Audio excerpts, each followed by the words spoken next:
What happened out there? What can I say? The kid needs a little guidance, a little supervision. Doctor? I woke up feeling like I was on the moon. I woke up feeling like I need a antidote. I woke up feeling like I was on the moon. I woke up feeling like I need a antidote. Look at the flick of that wrist. Look at the flick of that wrist. Look at the flick of that wrist. Look at the flick of that wrist. Look at the flick of that wrist. Look at the flick of that wrist.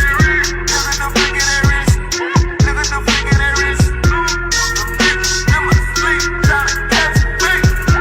Some bitch in my face tryna catch me.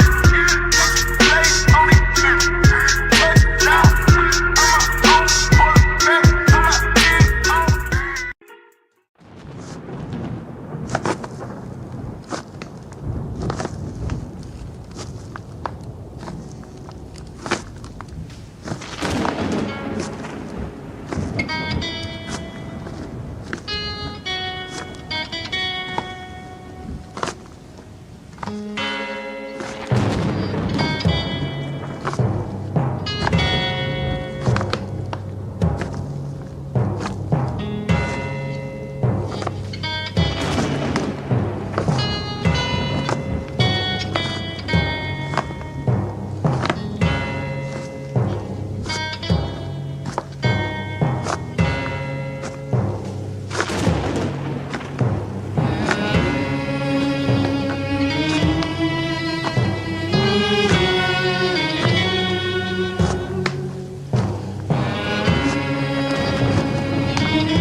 I can't see where you coming from, but I know just what you running from.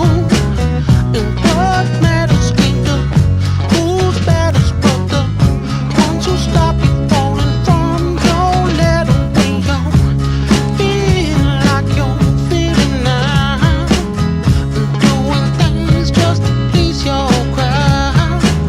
When I love you like the way I love you, and I suffer, but I ain't gon' cut you, 'cause this ain't no place for no hero.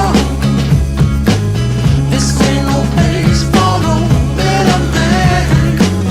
This ain't no place for no hero to call home.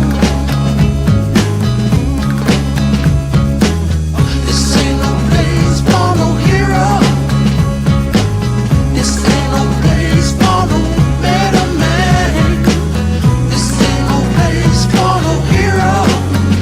Call home.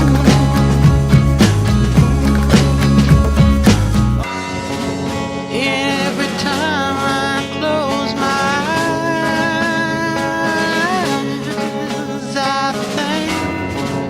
I think about you inside. And your mother giving up on asking why you lie and you cheat and you try to make a fool out of she.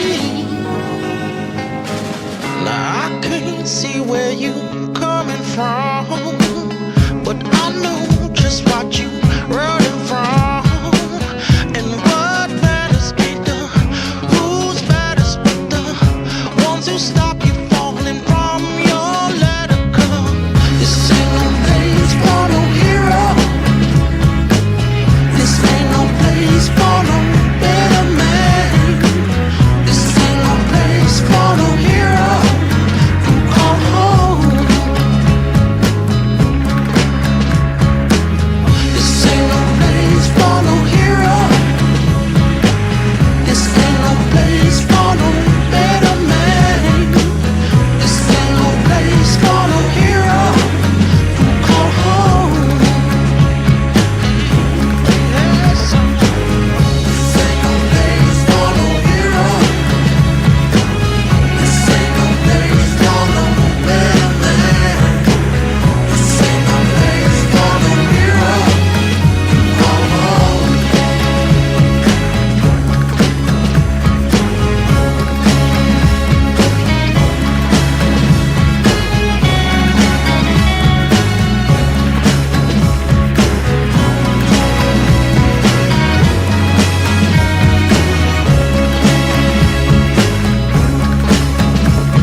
we go. Okay. Don't do me crazy. Okay. Hey, yo. You know what a dog needs? Do you really know what a dog needs? Dog needs a what? Dog needs a come on. Not just any but a real let's go hold that dog down. Baby, I am what I am. I'm gonna be who I be. Everything from chasing the cat to on the tree. Let me see what I gotta see. Do what I gotta do. Dog, foe, lie, but keep it true. Every once in a while I break out the backyard to roam and get reckless, but I still know that home is home. And when I get there, I'ma sit there, take it there, put my there. Do I handle my business? Yeah, I'ma run till I bust my gun and empty the clip. And if I come home, you gotta go, just give me the whip. I ain't got time for the lip, just open the fence. Let me go, I'll come back, I ain't got time to convince. Ever since I was a pup, I've been stuck with the street. Keep the heat, gotta eat. I'll pass in a week. If it's out there, I want it. All at one time. So when it's my time, I've done it. I know you kill for me, you die for me. I know you like to rip and run the streets, but I get nervous sometimes, too, baby. I can't help to think you might not make it home to eat. I barely sleep. Could you pick up a phone and call me at home and let me know you ain't in some heat? And don't go crying, you're grown. You know I'm looking out for you, 'cause you be looking out for me. Yo, you can go with the dog. You make this promise to me. You make it back in one piece. Say you can go with the dog. You make this promise to me. You make it back in one piece. Oh, you go bend in the law. You make this promise to me. You make it back in one piece. I know you have been it all. You make this promise to me. You make it back in one piece. Piece. Oh boy, I know you got to do what you do. If y'all liking the show, make sure y'all liking the stream. Really appreciate it. Let me get a sound check. Give me a one if you can hear me.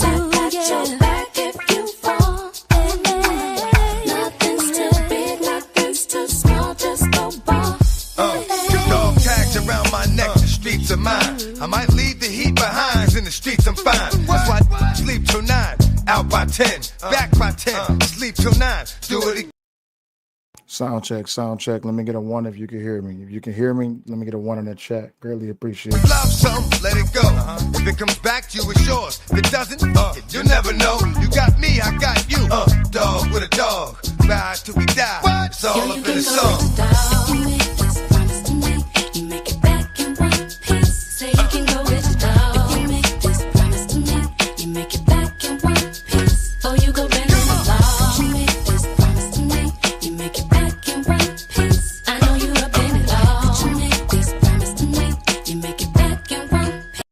Yeah, I know I'm lower than the music, but that's all right, though. We're going to get started after the song, though. I ain't heard DMX in a minute, so we're going to rock out. One piece. Yo, you can go with the dog. You make this promise to me. You make it back in one piece. Say you can go with the dog. You make this promise to me. You make it back in one piece. Oh, you go bend in the law. You make this promise to me. You make it back in one piece. I know you have been it all. You make this promise to me. You make it back in one piece. Piece.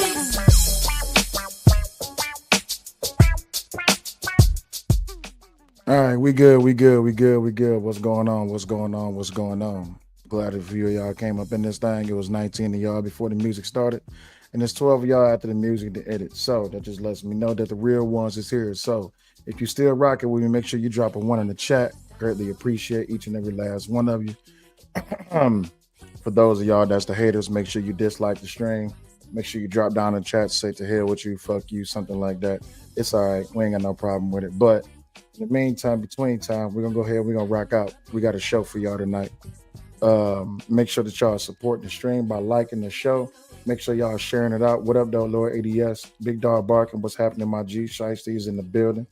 Armanaz is in the building. JB is in the building. Dr. Steele. Stormy is in the building. What's happening? So with those few of you who have dropped down in the chat, for the rest of you haters, we still love you too because you're watching. So as long as you're watching, the watch time is going to go up. Listen, the AdSense is beautiful. So we appreciate you. But tonight might be a little triggering for you. That's probably why you're a little upset. You ain't got to drop down the chat. Stay in the closet. Continue to be mad. That's not a problem at all. Continue to do your thing. We still going to rock the way we need to rock. You feel me? All right, cool. So now that we got that out the way, right? Now that we got that out the way, let's get a few things understood, right? I told y'all before that there's a direction in the channel that we're trying to go, so we can make sure that we are staying on the platform, so we can make sure that we sticking to the terms and services, so we can stay monetized on YouTube. We're not deviating from that, right? So what we're gonna do is we're gonna keep this thing moving the way it's always been doing, right? Keep it shaking, don't keep it baking.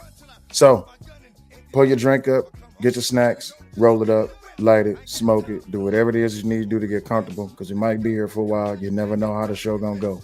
But tonight may be a touchy subject for a few of you. It'll be all right though. You will be okay. And when I do open up the panel, of course, the bounties, it will be in full effect. If you wish to support the show directly, make sure you're hitting the cash app. That is $ WHILHELM. Or just like my man's JB said, where he at, where he at, where he at. Just like JB said, congratulations on monetization, fam. I've been monetized for a minute, my G. So if you want to show your support by the show, make sure you hit the super chat or get you a membership or gift the membership. It's totally up to you.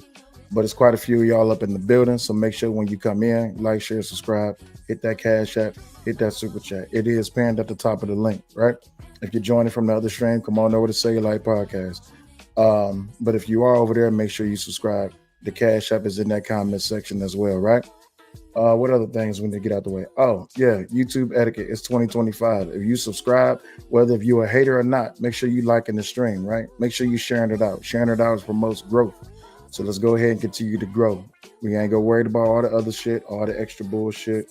Everybody else doing their thing. They hate them from a long way, but they ain't here to stay. So let them watch and let them be entertained. But until then, let's do our thing.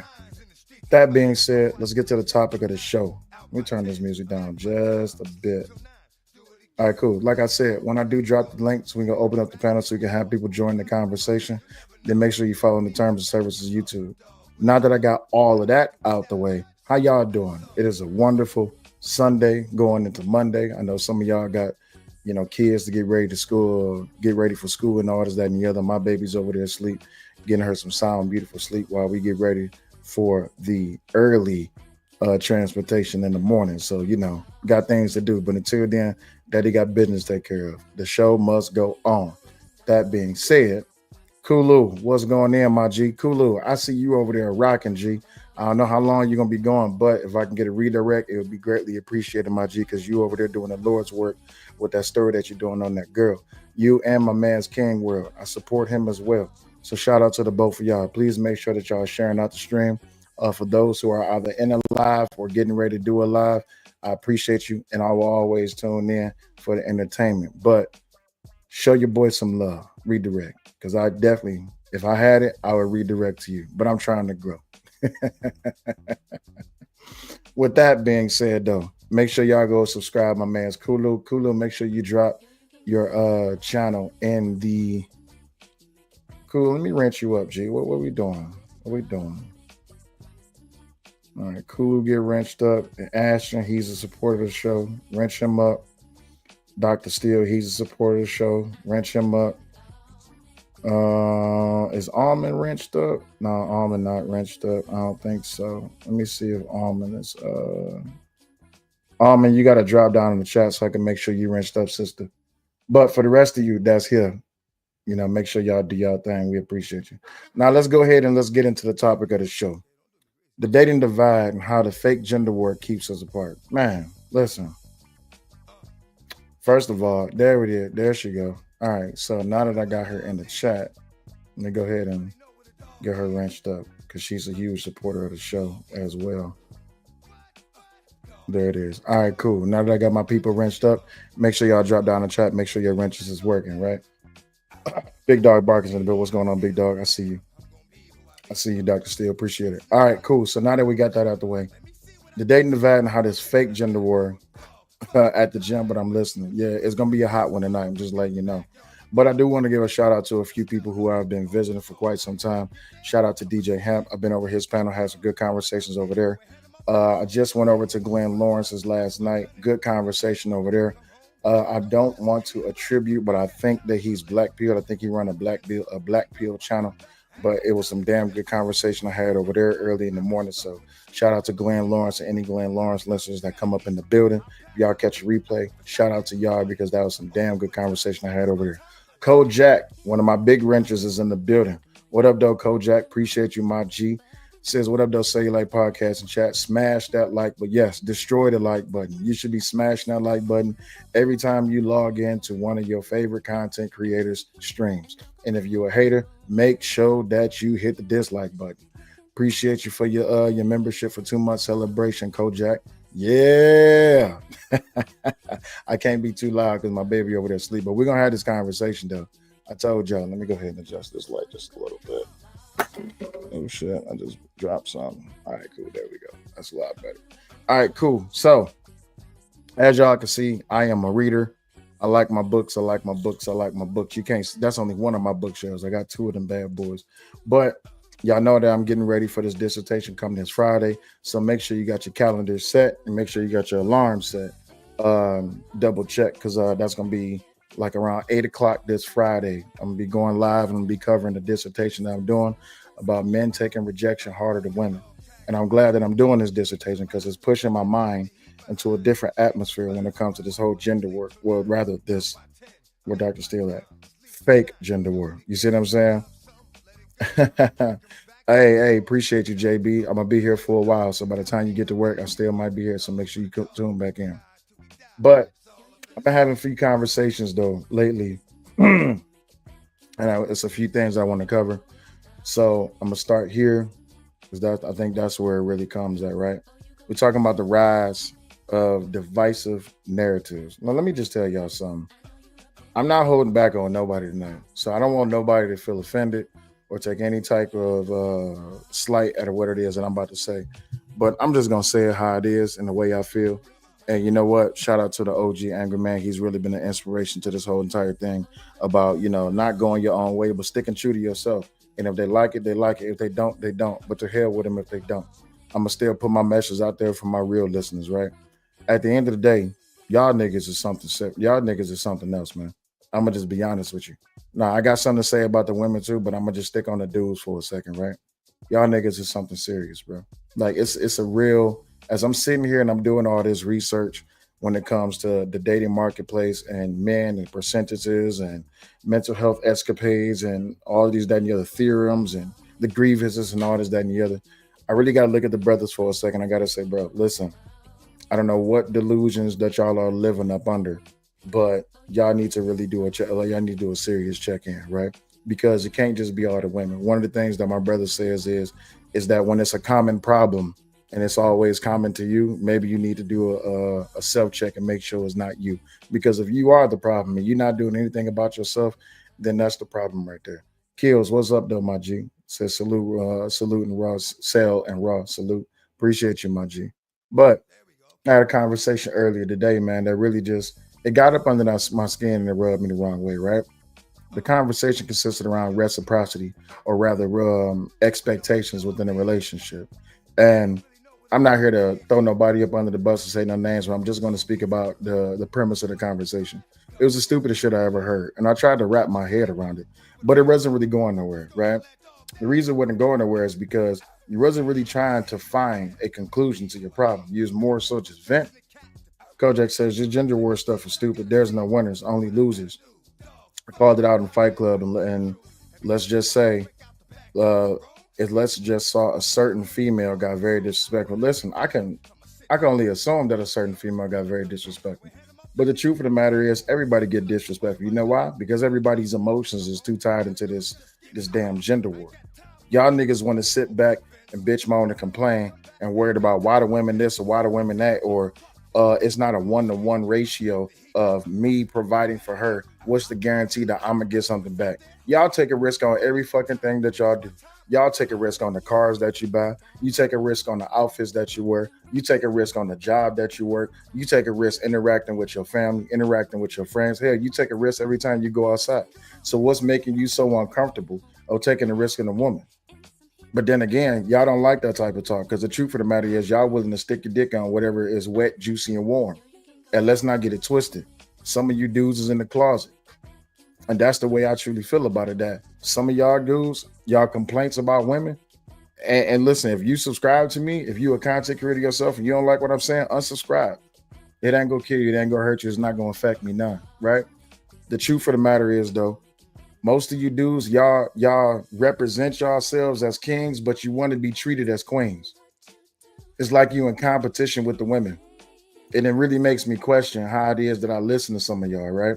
Because when I see you sit back and do nothing but complain and you say stupid shit like, oh, it ain't the men, it's the women. I feel you. You may feel like it may be the women, or it may have been the women in your time, or the people that you're speaking to might be within your age group. But literally, you are on the internet producing a show on YouTube, on social media, and you say that you're trying to prepare the youth for what it is that they're going to come into. The youth is not going to deal with the women that you dealt with, unless those guys is dating older women. But the premise that y'all setting is that they need to date younger.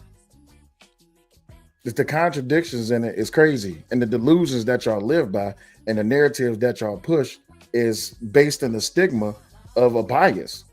A bias of what? Because you say you want to be with women, but you have nothing to do but talk shit about women. Oh, and don't get me wrong, I'm not just talking shit about the dudes. Oh yeah, tonight is different because usually I keep my opinions about women and the things that they say different. But it is what it is. How can you expect a woman to want to follow you if you get up here and you spit a rhetoric of bullshit? No woman is going to follow that, especially if the dialogue that you're pushing, the narrative that you're pushing is shrouded in violence. It don't have to be physical violence. It can be verbal violence, especially with the way. Hey, appreciate you, Christopher J. Much appreciate you, big dog. Shout out to you for stopping on in. Appreciate you, big dog. Oh yeah, also, I'm gonna do my best. I see y'all comments coming in. I might highlight them. I might not if it's pertaining to the conversation, but I want to move in a different direction. If you want your comments read or highlighted, make sure you put some money behind it, right? That way it won't deter me from the show. I don't want the chat taking over the show. I'm gonna just flow. But if you want it read, make sure you hit that button. Make sure you hit the super chat or the cash app. But anywho, back to what I was saying. The thing is, you are expecting women to follow you. And see, when I get to talking like this, dude's gonna be like, "Oh, you a simp? You done got with raw shit." Man, fuck all of that bullshit. I got what most of you niggas is complaining about, which is a relationship. So how can you sit up here and say that you want a relationship, yet you're doing everything? Appreciate you stopping by, Feminine Melon. Christopher J sent me. Appreciate you. Make sure y'all drop a like, share, and subscribe if y'all haven't already done so. But how can you say that women is what you want, yet you verbally attack women on an everyday basis? You expect for them to be beat into submission through your words. That's the most backward shit I ever heard of in my life. It's counterintuitive when it is that you're saying nothing but remedial rhetoric about women, yet you say you want women. You want to participate in sex with the hoes, but yet you want the quality woman, but you don't want to give up the hoes. What woman? Here, switch the genders for a second. If the women was saying the shit that y'all say, would you expect for you to be with them? Would you date the woman that was saying the shit that you were saying? Because let's just be honest. This whole talking points about men are being rejected at a high rate. Oh, trust and believe me, I've been doing the research for quite some time now, and I understand where y'all get these talking points from. When I go to Pew Research, when I go to Star Research, when I go to Dating Research, when I go to all these different categories, and I pull all these different statistics and data, and I get the average of the majority of what it is that y'all talking about. 68% of men are being rejected by women, but I wonder why. When I look at the narratives of the shit that's being pushed across social media, I wonder why the women feel that they feel. But the truth of the matter is that y'all propagate this shit and y'all push it. Let's just be honest. And the crazy part is it be dudes that be in relationships that's agreeing with this shit. How is it that you in an active relationship and you talking hella shit about women? Why are you worried about the dating pool when you married? You sit up here and you crash out astronomically on the internet just because you feel like you need to talk about single women. What? Oh, I'm just trying to prepare the brothers. No, you're not. What you're doing is that you're propping them up with bullshit because you really don't want these dudes to be with these women. Or even worse, You want to increase that average percentage. Hey, what's going on, Sissy Vet? You want to increase that average of 68% of dudes being rejected by women to a higher number. That way, for you niggas that want to have outside sex, you want to go participate in sex with these women or have outside relationships with these women so they can fit y'all narrative that truly y'all just want to be hoes. You complain about sexual liberation for women, yet you want to participate in sexual liberation for women, yet you want to say that there's no such thing as there's no such thing as a man cheating. It's the most backwards bullshit I ever heard in my life. And none of y'all talking points fit none of y'all narratives. Because it can be easily recompensed with exactly instilling fear. You instilling fear in the dudes. Like I was having that conversation today. It was another content creator. Exactly. Sorry, I said I wasn't gonna read the chat unless y'all put money behind it, but Feminine Melon just said some serious shit. How are you talking about the dating pool when you've been married and so for some years, but know what the dating life is like and what things chicks and exactly. What's going on, Clark? Hey, how you doing? So how is it that you know what the dating market is like if you've been married for years? Make it make sense. You don't know what it means to be single. Only thing that you're doing is you're taking all of these inundated experiences that people is coming online and bitching about instead of going to seek therapy or even work on themselves. They just come to the internet to bitch about the things that they went through in their relationship. You know, the one that failed them. But see, the truth is when you listen to these grievances, they only give you one side. The men only give you the women only give you the man. And then when the truth comes out that they participated in some type of fuckery, which caused that relationship to be destroyed, now everybody they don't want to hear about it. Because now you're defeating the purpose of the narrative. You're removing the illusion. You're removing the delusion that people pay to participate in until it's too late. Now you're down at the family court. Now you're down at child support court. Now your check is being garnished. The truth of you're going home tomorrow. I'm so glad to hear that, Yvette. I'm so glad to hear that. Shout out to you.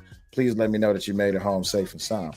But the crazy part is that when y'all do this stupid shit and y'all run to the internet and y'all come together like Voltron, y'all form up like Voltron, right? Y'all like knees and elbows. And then y'all want other people to follow behind your example of being in a relationship and doing nothing but talk shit about single people. Yeah, you would sit back and call a dude a simp for wanting to do right by his woman.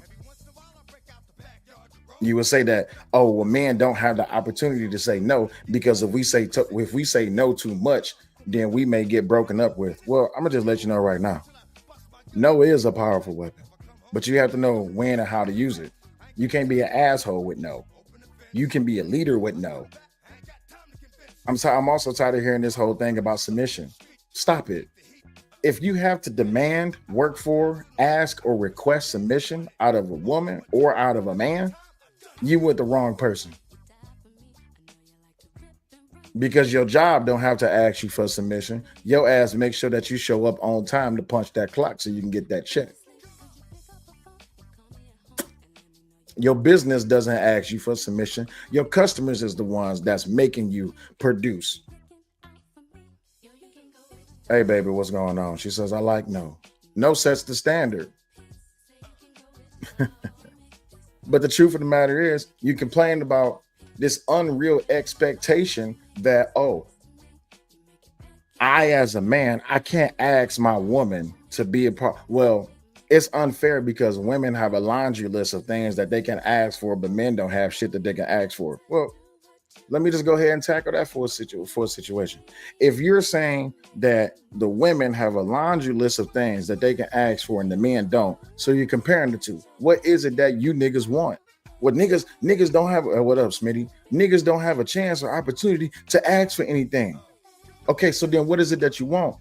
How you gonna complain about something? If you're gonna complain about something, you're looking for a recompense. What's the remediation to what it is that you're complaining about? So make it make sense. How you say it ain't nothing that you can ask for, but everything that you can ask for, you could. Well, we shouldn't have to ask for it. The women is expecting us to not to have to ask for, or they expecting for them not to have to ask for it. If you're what, hey, what's going on, Casper? Appreciate you for your conversation the other day over there on Glenn's. Big shout out to you, big homie. But why is it that you are having this delusion that women only have to be the ones for asking anything? If you want something as a man in your own relationship, ask your wife. Oh, I don't want to seem as weak. So that's your biggest problem. Your biggest problem is y'all too worried about what everybody else says about your relationship. Fuck everybody else.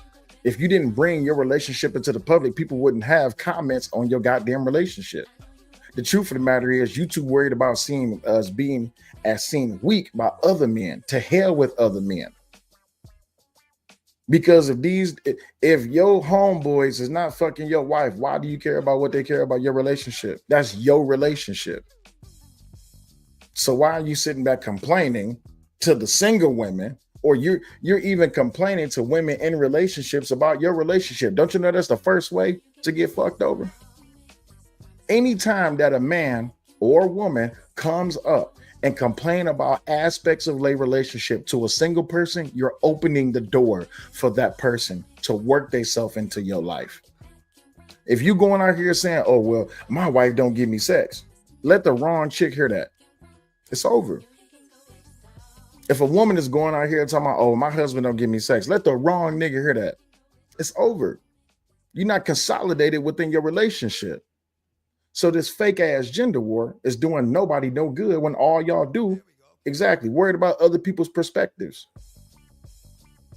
So what the hell is the real problem? Now, as far as the women go, oh, y'all thought I was going to leave y'all out? Oh, no. I ain't leaving y'all out.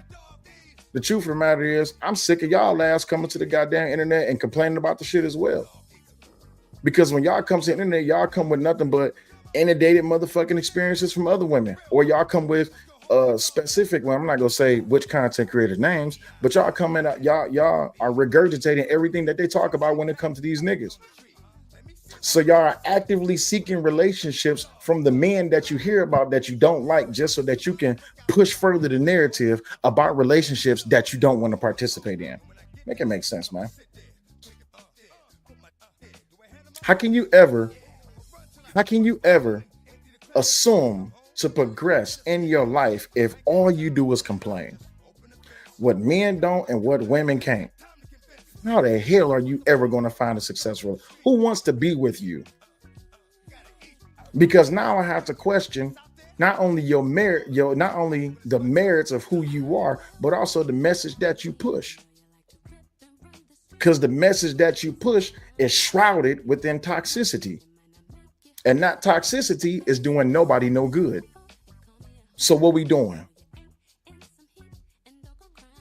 Because now we're not talking about the quantitative part of the message or the content. We're talking about the quality of the content. When is everybody, you know what? I'm not going to say when. I'll say it. When you going to stop bitching about relationships and do what the fuck you need to do to fucking better yourself to get into a relationship, and stop worrying about what the women won't do, what the men won't do, and what these niggas say and what these bitches say? Sorry, if you don't like the language, I apologize. But at the end of the day, I'm sick of it. Truly, I am. If you don't like what the women have to say, don't listen to them. If you don't like what the men have to say, don't listen to them. If you don't like what nobody has to say, log off of social media, unless you're like myself. And I'm just going to be here to call out the bullshit. I'm going to still push it. I still participate in the conversation, but you think I won't call it out? Casper, you was just on that panel with me the other night, and I was sitting back and having a back and forth with Jake. And the truth of the matter is that I'm willing to have the conversation, but we got to be able to come to some conclusion. If I cannot come to a conclusion with you in the conversation, I'm wasting my motherfucking time. Now, if I'm just there to gain an understanding, fine, I'll gain an understanding. But what we doing? The same shit that people have been complaining about to this day have been complained about for years.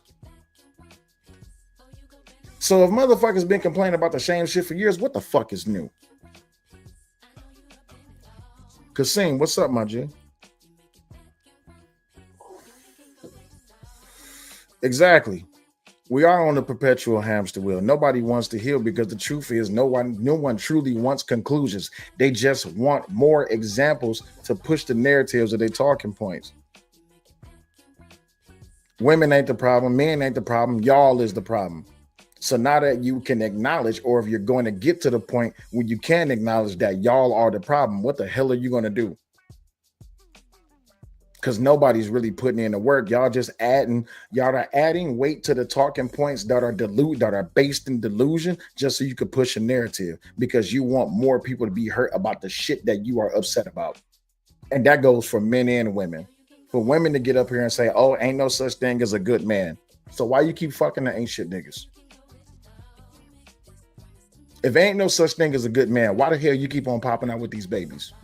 If it ain't no such thing as a good man, why the hell you keep on opening up your legs, opening up your checkbook? If it ain't no such thing as a good man, why the hell you open up your goddamn cash app? Why is your credit card wide open? Why is you buying shit for niggas?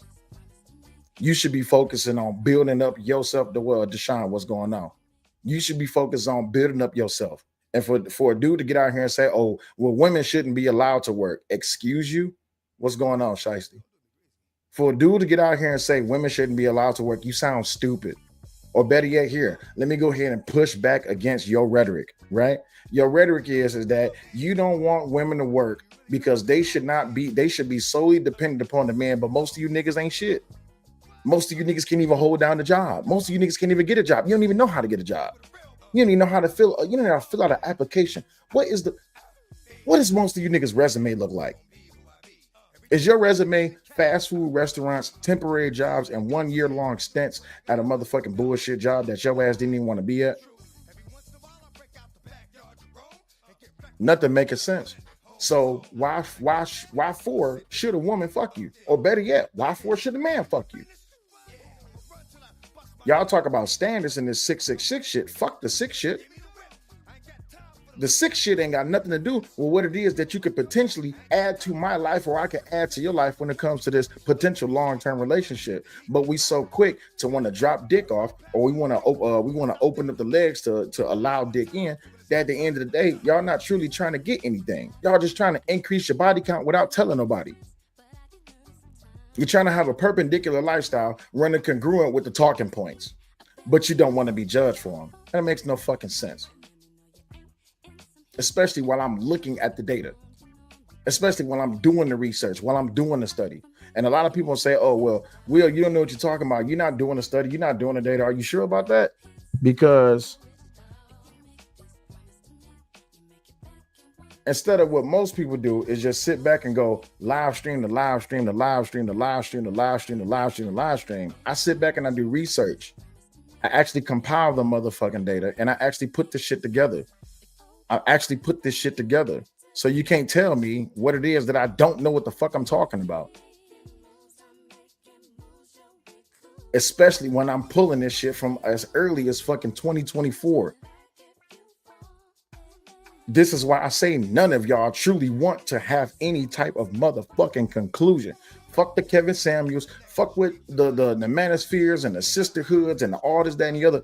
None of that shit matters. The only motherfucking thing that matters is why the hell you not doing everything. Exactly, Clark. Data is not hitting. So if the data is not hitting and the answers to your problems not hitting, why the hell are you eluding the answers to your problems? Why are you specifically targeting those who push the narrative to increase the weight of your problem? And that goes for men and women. Because the women, exactly, Shiesty Bum. Thank you. I'm going to highlight Shiesty Bum's comment because she's a member of the channel. Shout out to you, Shiesty Bum. The rest of y'all should be getting y'all memberships as well. Shout out to Omni. He's in the building as well. Appreciate you. Shiesty Bum said, the man could be all bad and I wouldn't care. I only need one. You see how that makes sense?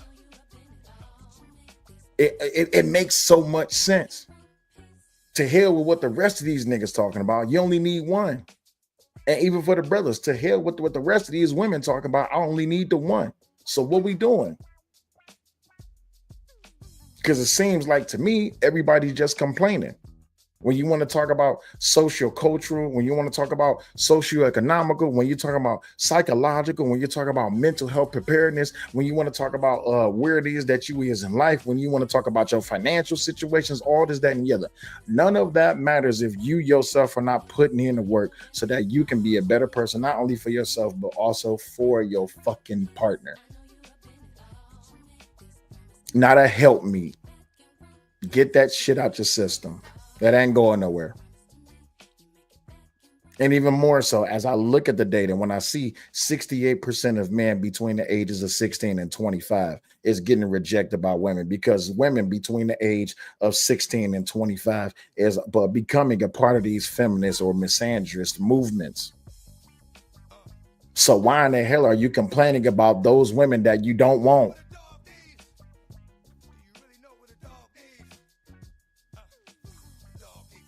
But hey, listen, I ain't none of these other big content creators. And I don't think the shit that I'm saying is really going to travel ways. But guess what? I'm gonna still talk it. Because even when they listen to the logic, since the men always are not, now I'm about to, go back on the dudes. Since the men want to say that we are logical creatures, the shit that y'all say don't add up. The math is not mathing. When I drop the link, anybody that's a part of that, you could come up and we can have that discussion. Explain to me how it is that 68% of men are suffering from rejection. Oh yeah, I am gonna self-publish my data. I got you, Clark. That's coming this Friday. How is it that 68% of men are dealing with are suffering from long-lasting effects from rejection? And then they go and they join all these different social groups or internet groups. And then they sit back and do nothing but bash the women. But the women, you ain't free from this either. It's so many, what is it called? BWE, FTA, diverse, divestors, whatever the hell it is, all these different communities and social justice communities that y'all got. Joining that does what for you? Because all y'all doing is just participating in trauma bonding. You're not truly doing shit. Yes, rejection trauma is indeed real. Shiesty bum. Let me just share a little bit of this with y'all, right? Look at this. Emotional response comparison between the genders. Orange is men, deep orange is externalized reactions, and then red. Oh, I'm sorry. Can y'all see my mouse? Y'all can't see my mouse. All right, you can't see my mouse. This column here is emotional distress. This column here, this color here is externalized reaction scale. This column here is long-term effects. So between the genders, look at the difference between the men and the women. Men have higher forms of emotional distress on a percentage scale. Again, this data is compiled from all of these different studies over from 2024 and backwards. When dudes are sitting up here saying, well, I don't know what to do about this and I don't know what to do about that. When dudes are sitting up here saying that they are literally going through withdrawals within their life, when dudes are sitting up here complaining and going to all these different platforms, go through the factors. Oh, trust and believe me, ADS. I ain't showing y'all too much because this dissertation is a total of 34 pages long. And trust and believe me when I say I've done all of the research. And I'm not even done yet. I still got to go through and I still got to compile some other data information. But look at this. Emotional response comparison between men and women. Men is on the left, women is on the right. 78% of men are suffering from emotional distress. 4.5% of men are suffering from they're exhibiting externalized reactions, which means that they're the ones that's reacting on that rejection. In other words, when a female rejects them, man, you ain't shit, bitch. I ain't want to fuck with you anyway. 52% of men, and here's how I can back this data up. How many dudes, and I've heard quite a few people ask this question before, how many dudes go throughout their life before they reach the age of 50 before they get a legit compliment? Most dudes would tell you to this day, the only compliment that they have ever gotten was either from their job or from their family or from their wife when they found her. Most men would say or agree that they don't really get that legit compliment if it's not attached to something. So 52% of men are having these long-lasting effects of this rejection. Then when you take that 52% of men who's suffering from these long-lasting effects from rejection, you look at all these different social groups that these men are joining: incels, manospheres, peels. How many different How many different men's social groups are they joining where they're suffering from this shit? And then they sit back and they compile data and they build upon talking points to where now you have legit everyday podcasts with different titles but the same subject, doing nothing but complaining about the women. I don't want you to drop not one name in my chat, but I want you to answer this question as yours as the listeners. How many podcasts today do you watch, or do you comment on, or do you send money to, do you support the show of men doing nothing but sitting back and complaining? Now let's go to the women's side. 60% of women are saying that they are suffering from emotional distress of being rejected, or their emotional response to being rejected. Only 60% of women is saying this. Again, this data is compiled from multiple studies on average as of 2024. 3.9% of women is having externalized reactions, which means they react negatively to that rejection. And 35% of women are having long-term effects from this. So when I listen to the men complain and when I listen to the women complain, all of y'all is full of shit. Truly. And then when I also look at this for the women, I see why y'all join the divestment community. I see why y'all join the look at kills, damn the whole space. Exactly. See, this is what happens when you actually put this information into something that's easily visual to see, instead of sitting back and talking about it. Actually do the research on it. And don't just listen and participate in the conversation. Add to the conversation by actually coming with statistical facts and empirical data that points to the whole entire scope of this whole entire space. So now you have to ask yourself, when you look at these two graphs of data alone, what is it that we can compile from this? I can tell you. What we can compile from this is, I see why these social groups are being created. And I guarantee you, of those three columns, this is where, y'all can't see my mouse. This is where the incel community comes from. It's a mixture of these two right here, the externalized reactions and the emotional distress. And then probably a little percentage of the long-term effects, because a lot of incels remain incels for quite some time before they come up out of it. MGTOW is just long-term effects and a little bit of emotional distress. No externalized reactions. Exactly. Oh, asking a lot for them to come with the receipts. What is this place called again? This is the recetosphere, and it's in full effect. When it comes to all the different pills, I guarantee you, after y'all listen to this dissertation, and as you look at these columns for the men, you can see where these different pills coincide, or you can correlate where these pills fit into this information. As far as when it comes to the women, the divestors, the BWEs, the all this, that, and the other, the sisterhood, those different social groups from women, or trauma bonded groups for women, all exist right here. As a matter of fact, if you really want me to be honest with you, I could just say it like this. Princella's whole entire camp is all three of these mixed in together. Now that's one name I'll give you. Princella's entire camp is all three of these mixed in together. That's what I want you to think about. So what are y'all complaining about? Because if y'all not trying to work on this shit right here, and I'm going to leave this up for a second. If y'all not going to work, if the men are not going to work on the emotional distress that y'all have from rejection, if y'all not going to work on the externalized reactions, if y'all not going to work on the long time effects of this rejection, what the hell are y'all joining all these damn groups for? To complain about it. You don't have a legit complaint yet.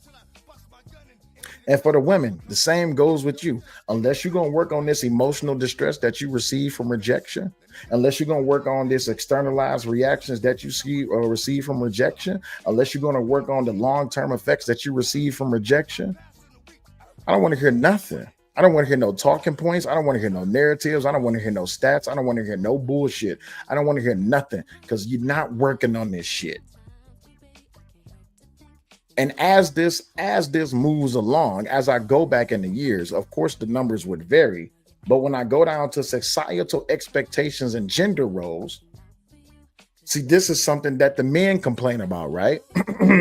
Men say that when it comes to romance, it's on them. Oh, well, she's depending on us to be the ones that's romantic in a relationship. Again, I'm looking at romance, this data as it's compiled back from 2024, as I said. So figure two, societal expectations and gender roles. It compares the societal pressures faced by men and women across various domains, such as romance, career, family, and social life. So these are the projected delusions that men and women say the roles fall on them. So when it comes to romance, men say that the majority of the responsive romance fall on them. Women say that it falls on the men more often. For career, men says that it's up to them to be the providers, right? For the women, it says that they're the ones supposed to be the homemakers, right? When it looks at family, look at again at family. Men are supposed to be the providers of the family. Men are supposed to be the ones to protect the family. Men are supposed to be the one to take care of the family, to shelter the family, all this, that, and the other. Oh, here's a talking point that I know y'all can identify with. Oh, the women ain't got to do nothing. Look at the projection. Look at the projection. This is what y'all is saying. When it comes to social life, look at the pressure that y'all, the expectation that y'all think that society puts on y'all. Anger says it's just introducing a time z-axis with another one for out of 10. Exactly. Anger Catcher says, say like, if you are aware of if you are aware of it, how do you think the Matthew effect would play into these an individual basis, not on a zoomed out perspective? If not, it's a cool $4 word. Time. What do you mean? What do you mean by the Matthew effect? I don't know what the Matthew effect is. I'm gonna highlight a few of y'all. Both sides think they have it hardest, and my jaded butt thinks most adults are grown babies. They are. And you know what? I said something today. Let me pull this down because I'm about to drop the link and bring y'all up. I said something today that pissed someone off. You know what it is that I said? This man that was complaining about what are these no's and yeses when it comes to expectations within a relationship. I said, so most of you niggas is queens and you want to be treated like kings. Oh, I'm sorry. Y'all present yourselves as kings and y'all want to be treated as queens.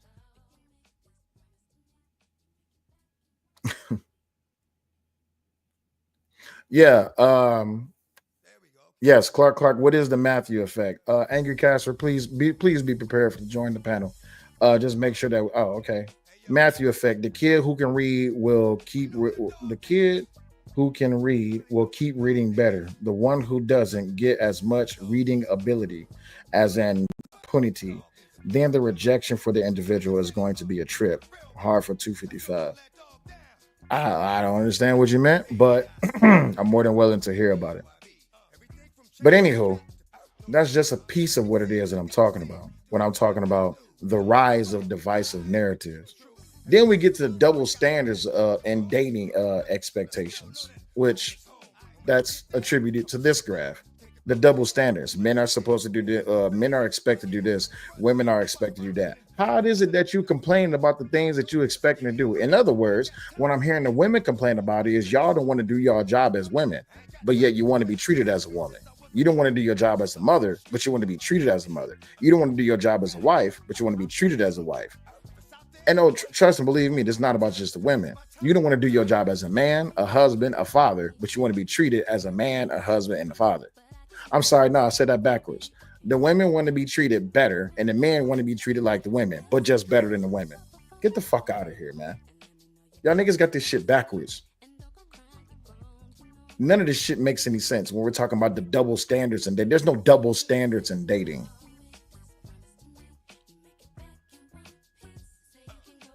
Okay, baby, I'll check that out. Thank you. There's no double standards in dating. It's about being adults.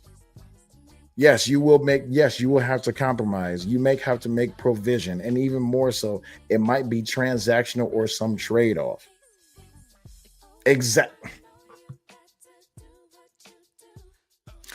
The ninjas ain't got no jobs, but want submission.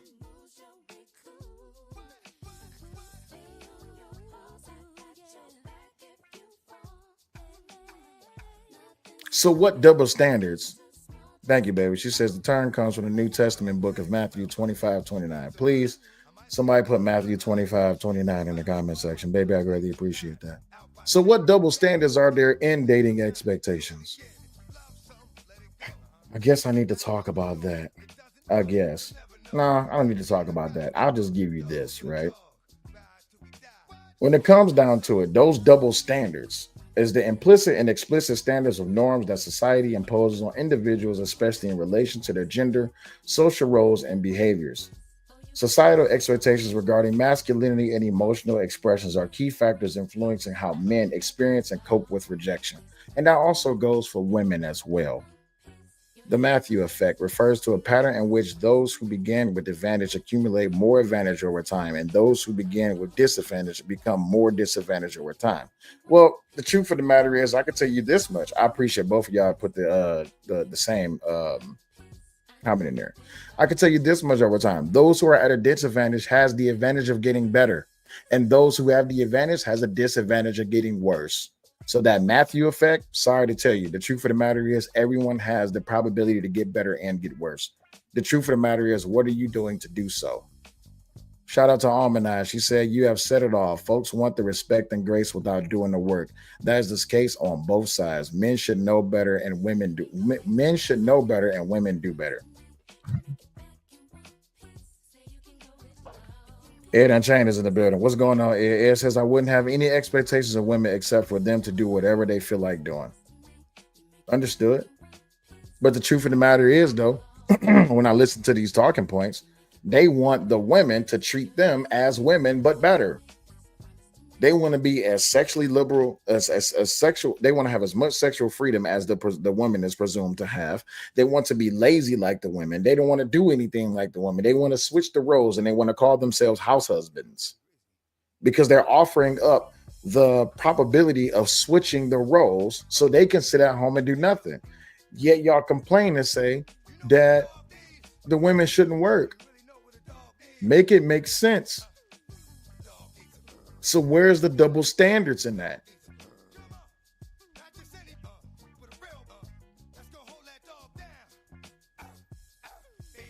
If you men want masculine respect, then they have to abide by masculine responsibilities. Thank you. There is no double standards. You just got to stop complaining about what it means to be an adult and to be in a faithful monogamous relationship. It doesn't take much to be able to sacrifice for your partner without having the wherewithal, not having the assumed delusion that you're not going to get a one-for-one comparison for everything that you do in your relationship. Let me be the first one to tell you right now. The things that you do for your woman and the things that she does for you, there's no one-to-one comparison of the two. Because the things that she do for you are invaluable. No other woman can or should be trying or have the availability to do, and vice versa. The things that you do for your wife, there should not be no man available or have the possibility to do things for your wife that you should be doing for your wife. Hello. But when you're not doing the things, see, this is where the brothers and the sisters are going to get mad at me. When you're not doing the things that you're supposed to be doing for your significant other, you're leaving the door wide open. As a matter of fact, you're booting the door open and you're allowing people who has the Matthew effect that y'all was talking about. When you have that advantage over other men, let me make that very clear what I'm about to say. When you have that advantage of being a husband, which is an advantage over other men, and you're disadvantaging yourself by being a weaker man or a weaker vessel than who you were when your wife got with you, you're allowing these men who have a disadvantage become advantageous to your relationship. You see how that works? Because you know what happens when these people get up here and they talk about they talk about other people's relationships. They're projecting about their own.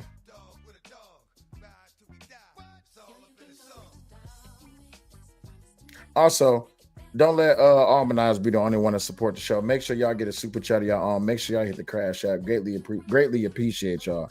Let me go ahead and show some love to Almanize for hitting the super chat.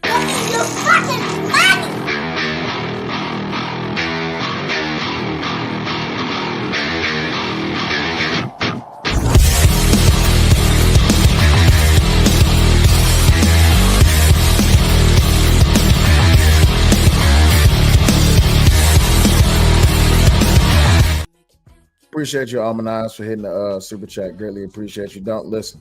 Do not let your chat peers undo you. Hit the Cash App, hit the super chat. Greatly appreciate y'all. Let's move on. Laura ADS had a great comment about double standards. I'm gonna move on. The women scream about double standards and the men complain about unfair expectations. What unfair expectations? Please, by all means, ADS, give me some unfair expectations that the women complain about and give me some double standards or examples of double standards that men complain about. What's these double standards that they complain about? What's these unfair expectations that women complain about? It says, drop the link. I got you.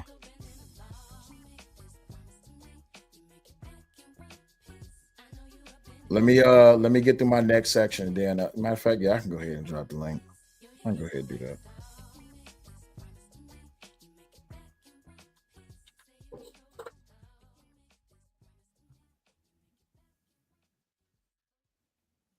Hold on, let me get myself set up.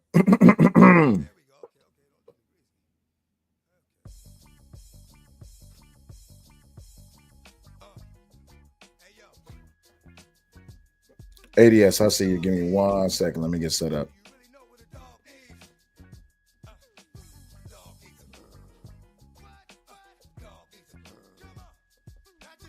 Damn it.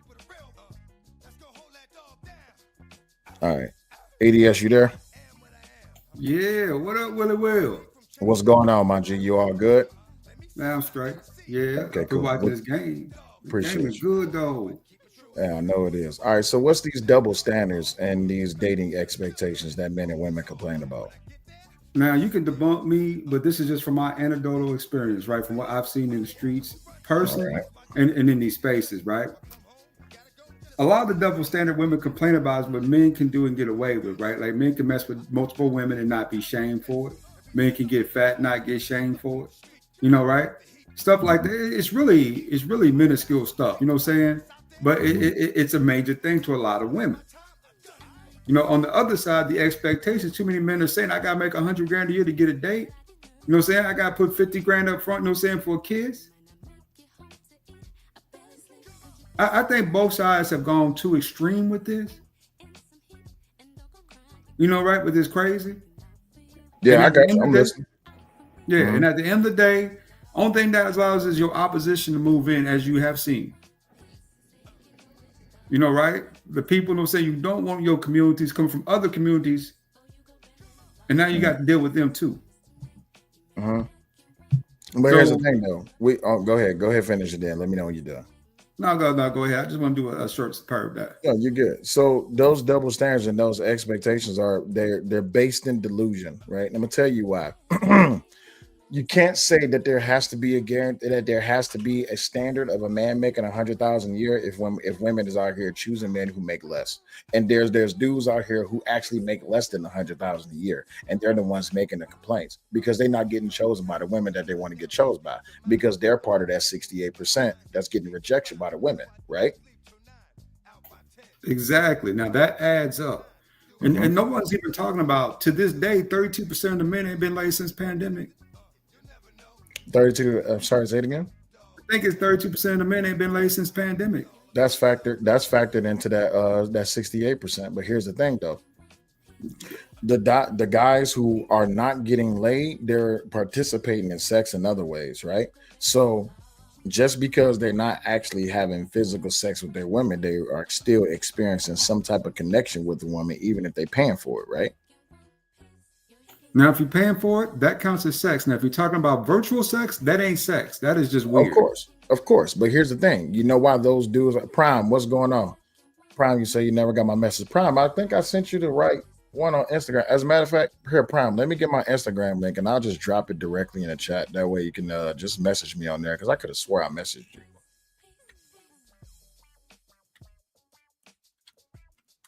Prime, there's my Instagram. Just hit me on that. But here's the thing, right? Those guys who are not getting laid, that 32% of guys who's not getting laid because of the pandemic, one, that's because of the pandemic, and then two, that's because of look at the marketplace of the dating right now. It's the majority of it is virtual. Everything is done through dating apps. Most dudes is not actually going outside. They're not actually going to the clubs. They're not actually going to meet up with females and all this, that, and the other. They're depending on virtual dating. Free zone, what's going on? Ding, ding.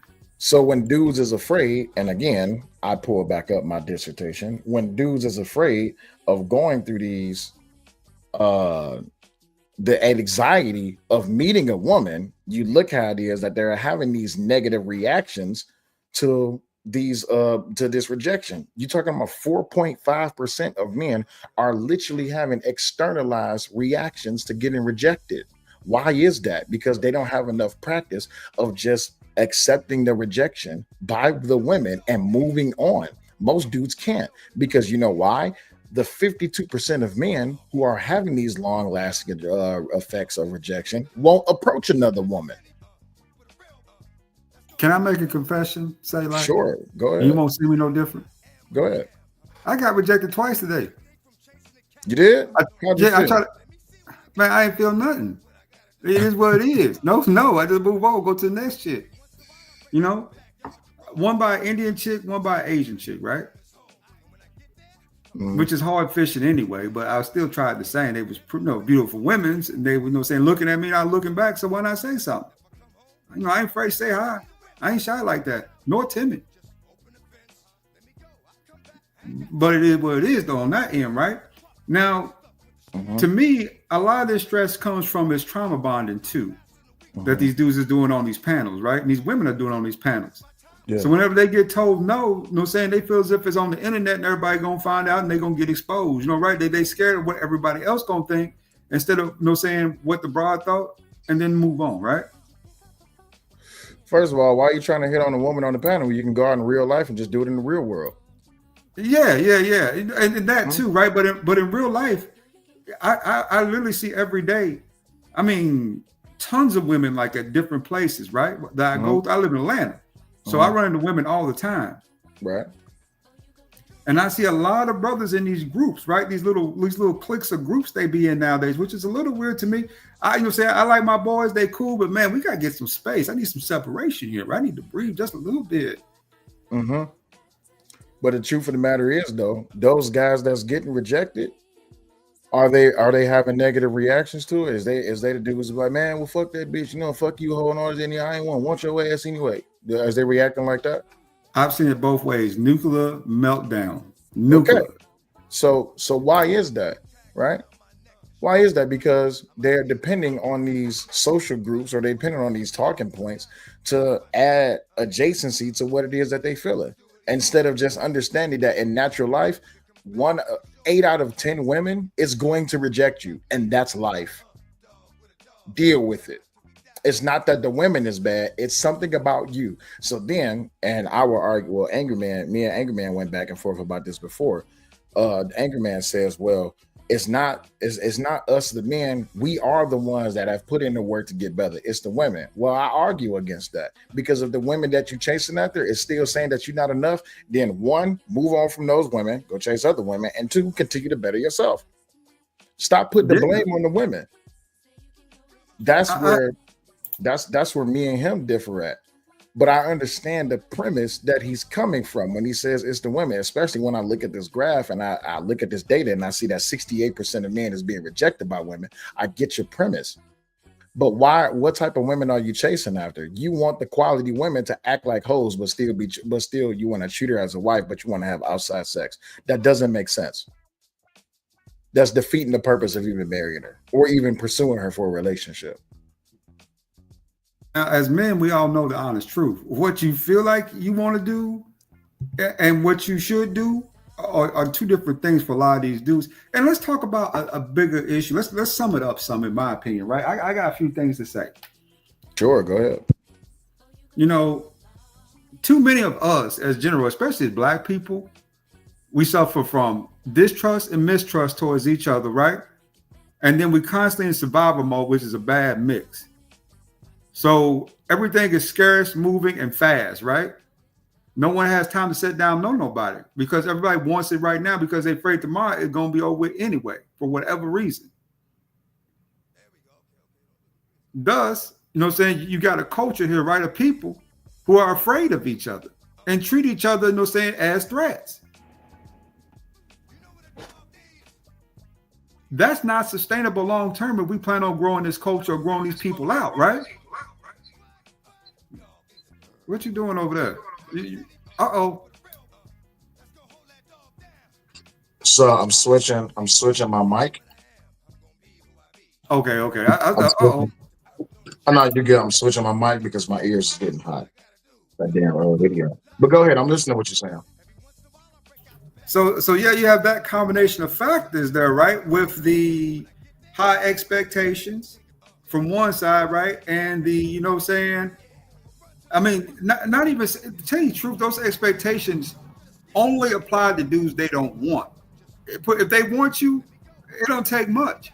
Nothing but a push, nothing but a hey. You know what I'm saying? You got numbers, they after you, right? It's proven fact. If the women want you, you ain't got to do really anything. They just, you know what I'm saying? They come for you. And that's that, right? Mm-hmm. That's how easy it is. They want you. Correct. The thing is, not every woman is going to want you. Accept that. Even if you do everything that you're supposed to do, accept that. Not everything that you want in this world you're going to be able to buy. Accept that. And that's true. But when every woman says they don't want you, then what do you do? Then you move on from those women. Not every woman in this world is not going to want you. What did Sugar Bum say? Hold up, where's Sugar Bum's comment? Hold on, give me one. I should have highlighted it. Give me 1 second. Let me find Sugar Bum's comment. Because she said something that was profound. Where is it at? 1 second. Sugar Bum, where's your comment? There it is. The men could be all bad and I wouldn't care. I only need the one. Let me highlight that. The women can be all bad. It don't matter if they all bad. All you need is one. So keep trying. And you working on yourself while you do that. So it don't matter if all the women don't want you. That's all the women in that area. Or that's all the women in your section of life. Who's to say that you won't keep trying? And when I say dating, or when I say, Lawrence, what's going on? They go, my guy right there, Glenn Lawrence. He said, yo, how you doing? Thanks for stopping by the other night. Hey, Lawrence, man, I appreciate you. That conversation I had with you, Jake, Gavin, and I can't remember the other young lady's name, but I appreciate you. Y'all have really pushed forward this whole entire thing. I know, Glenn, also, that dissertation I was telling you about, I told you, I wasn't bullshitting about it. But back to your comment. Oh, give me 1 second. Wifey's in the building. You know, when baby come up, the introduction gotta go. Across the miles, through endless nights, I'm getting we up out of found here. each other, hearts ignited bright. You ain't gotta run. What you mean you don't want none? She ain't coming up to beat you up. Why you running? I don't want none. You ain't in trouble. We just having a conversation. Come on, dog. We good. Because you talk about nuclear, brother. When Rob B cook you, it is like through. You are through. But here's the thing. If we don't take it personally, we just attacking the point. So I get your premise that the majority of women don't want a man. Or they seem like they may not want a man. But who's to say that out of all of those women, you might not stumble across the one that wants you? As a matter of fact, Glenn shared something to me, and I want to show what it is that he shared. And it was very funny when he showed it to me. Let me get this screenshot right quick, because I want to get y'all opinions on it. There it is right there. But baby, you came up. You go first, and then I'll show Glenn's screenshot. So I just find it very interesting that a lot of men feel that if a woman wants you, then you don't have to do anything. This is why a lot of y'all are not having successful relationships. There's still standards because a woman wants you. Why would you think that there's no standards and you don't have to do much? Because how easy it is to get laid in the black community. Well, modern women in general. Let's just keep it real. What are two factors that you need to get laid in today's age? You're asking the wrong question. I'm gonna let you know right now. You're asking the wrong question. See, and that will go get me cooked. Thank you for No, having me it's up, not. Sarah. You have a good one. Don't No, you good. run. There you go. Don't There you run. go. Ah. There you go. I ain't Stay, going through. That's too late. no. Stay, because my thing is this. You asked the right question in the beginning, but then the intent came out. The truth of the intent came out in the second question. The second question, you talk about getting laid. We're talking about relationships. Now, which one are we complaining about? Are we talking Well, about that 68% of dudes not getting laid, or 68% of dudes can't find relationships? Which one is it? because it leads to a greater point. Go ahead. Two things you need to get laid in this day and age: social status, and you need to make sure you keep up with appearance. That's really what it is. Appearances matter to bras a lot more than what people think it do. And your social status nowadays can get you anything around here when it comes to women. I have seen that firsthand. Dudes who have no game, some dudes is living at home with their mamas.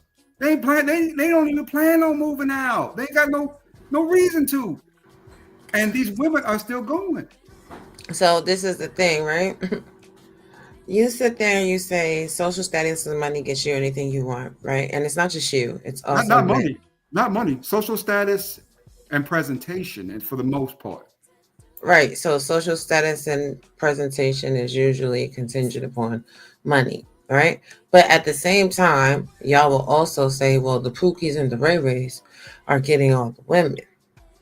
So there is a standard that y'all just don't want to acknowledge. Usually the standard is attention and time.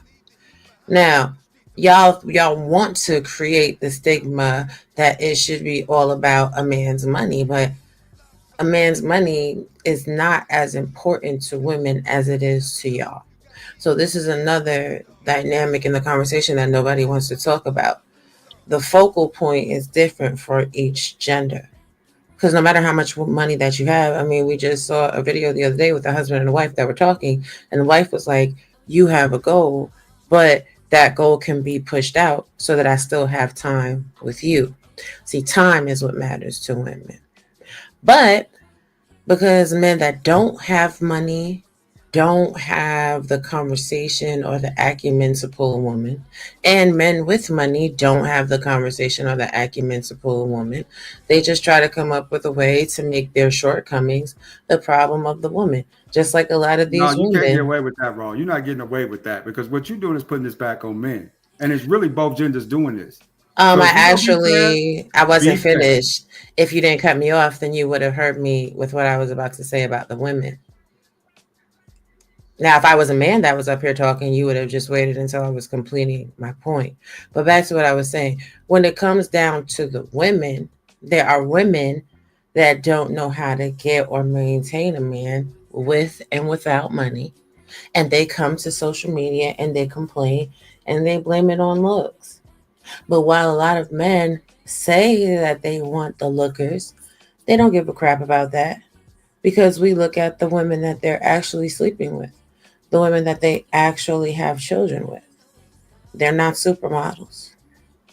So at the end of the day, like Sel said earlier, it's a whole bunch of bullcrap talking points that people speak to one another so that they can complete the status quo and be keeping up with the Joneses. But as to your earlier point, none of you are looking for relationships. You're just looking for the next nut. Be honest. That's not Glenn fair. Lawrence says, That's when not it fair. comes down, hold on one second, ADS, because I want to show Glenn Lawrence screenshot. Glenn Lawrence says, when it comes down to it, it's really simple.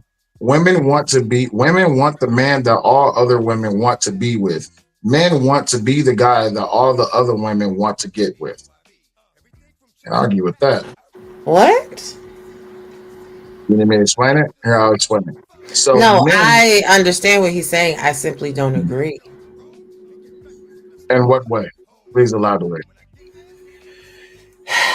Because no woman wants a man that is for the streets. Like, this is also something that men tell themselves. Women want the man that all the other women want to be with. What? No That's not woman the wants same. to. Go ahead. My bad. I thought you was done. Go ahead. No, I'm done. Go ahead. I'm gonna No, let go y'all ahead. have it. I'm gonna see you. I'm gonna No, talk to you go ahead. later. Go No, ahead. stay. No, go ahead. I thought you was done. You paused. I thought you was done. Go ahead. Please don't laugh. I'm dead serious though. Like, it's crazy. Y'all are very territorial, right? When it comes to your women. The fact that y'all don't think that women are equally, if not more so territorial, is crazy.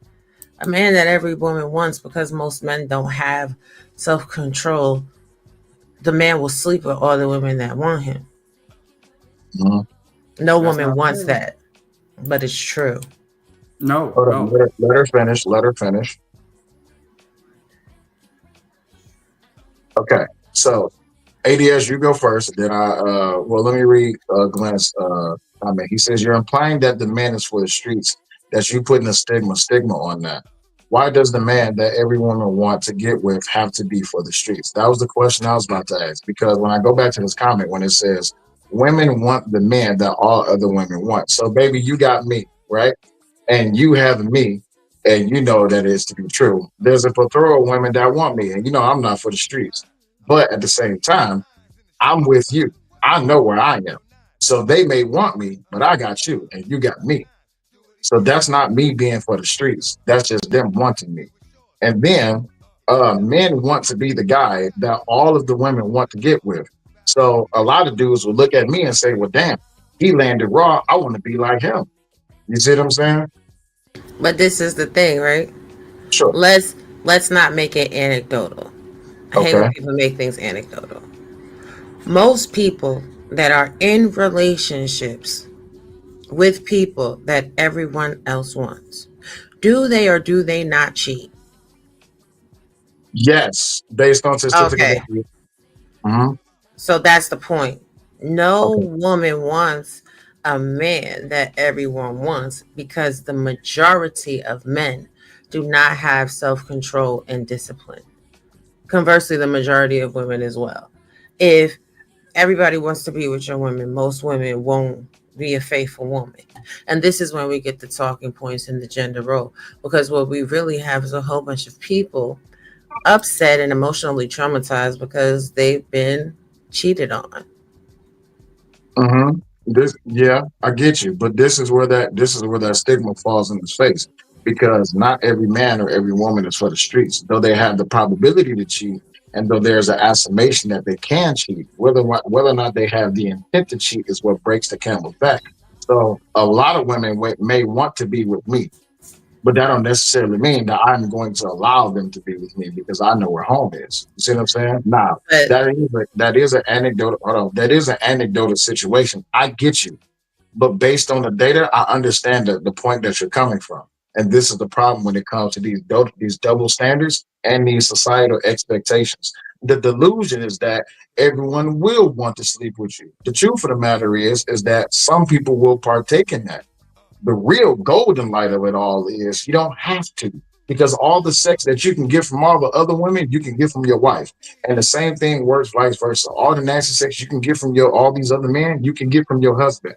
But people are not truly focusing on relationships. They're focused on being seen by other people as being in a good relationship because they look. Did my stream just time out? No, you good, bro. no, What the fuck is going on? Can y'all hear me? yeah. Yeah, yeah. Why do my stream just freeze?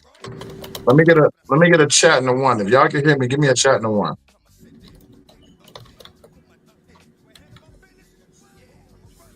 Oh, well, your stream shut down. What? Okay. All right, cool. Go ahead, baby. Give your rebuttal, and then ADS you go. At the end of the day, right? Y'all have y'all opinion how you want it. Nobody wants someone that is going to be, everybody's going to be in their face. Let's not even say that they're going to cheat, that everybody's going to be in their face. which is why Okay. people are die hard, dying on the hill about submission, because they want to make sure that the person that they're with is going to be focused solely on them. Now, again, do I believe that what Glenn said was a common ideology? Sure, it's a common ideology. But when we look at the facts, the empirical data, and how relationships are actually working out, not so much. Because when we look at the majority of men that say they have options, are they getting women to actually be in long term relationships with them, or are they getting vagina thrown at them? I will wait. They only getting vagina.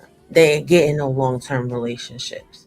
Even though they come out here and they purport to you that they are the man that every woman wants. And they're making the choice. They ain't making the choice. Ain't nobody choosing them. We just listened to a man the other day on a hot mic. The man that allegedly every woman wants because he has good money, because he gives good D or whatever, allegedly, get curved, written real time. So it's a matter of perspective and how you interpret data. I don't see all these high value men winning. I see high value men complain about women every day. So that would mean by default that ideology is incorrect. But continue. ADS, go ahead, your turn. That's on both sides, though. It's really too much about perception, right? And what other people think, and too many opinions. That goes back and forth on both ends of it. Now, the sex part of it, yeah. Some dudes out here getting laid, like, saying, like we were saying, saying women come to them, right? To, saying give that thing up. But why would women do that? It's because they do that. This is what they want to do too. This is going both ways here. And with all this mistrust, distrust, and survival mode, you have to ask yourself a more serious question. Have we forgotten how to love in the Black community? Have we forgotten how to love each other, right? Are we surviving off, saying, well, no, I'm going to make this money. I'm going to do this. I'm going to do that. This hardcore, saying liberation, right? Versus actually just finding one person and settling down and building a family. There's a reason why the Black community don't have no generational wealth, because we don't stay with nobody long enough to achieve that. Mm. Okay, so let me give y'all something that I got from Glenn the other day. I died laughing at this, and thankfully enough, he allowed me to have a conversation to where I was able to more so garner some information to how it is that I could debunk these points. But it's his premise, it's his screenshot. So I asked permission for him to take a screenshot and use it. He said it was okay. But let me introduce y'all to Glenn's. Now y'all know what the 6666 thing is, right? The The devil. devil? Okay.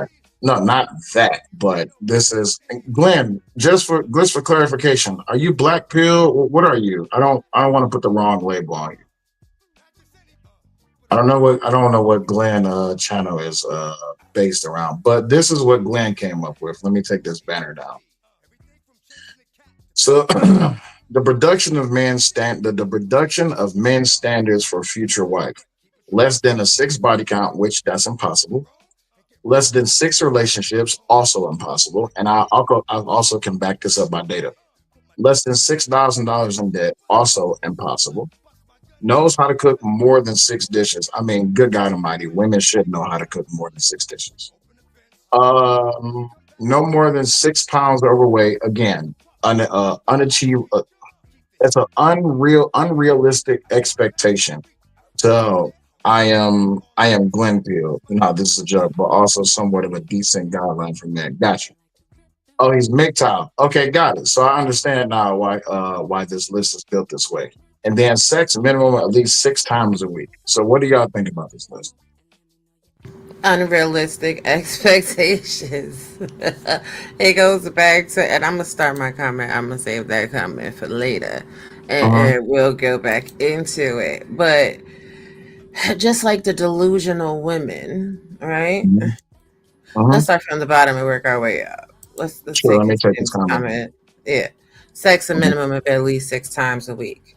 Well, I mean, hell, I guess a woman could devote 18 minutes a week to sex because most men only last 3 minutes. Like, what Yeah. are we talking about? Like, y'all not.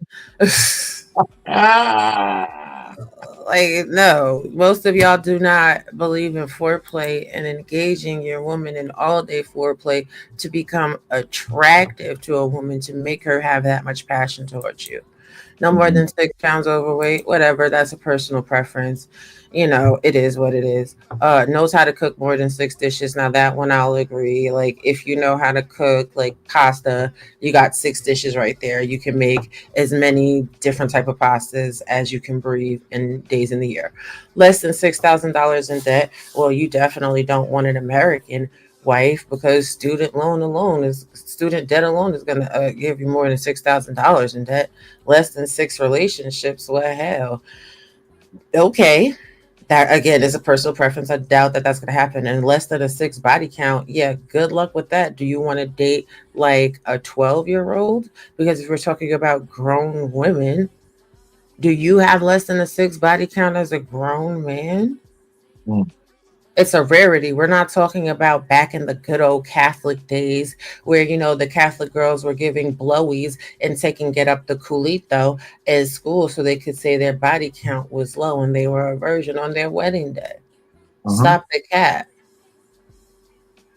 ADS, what do you think of the list? This is the reason why some of these niggas gonna die alone.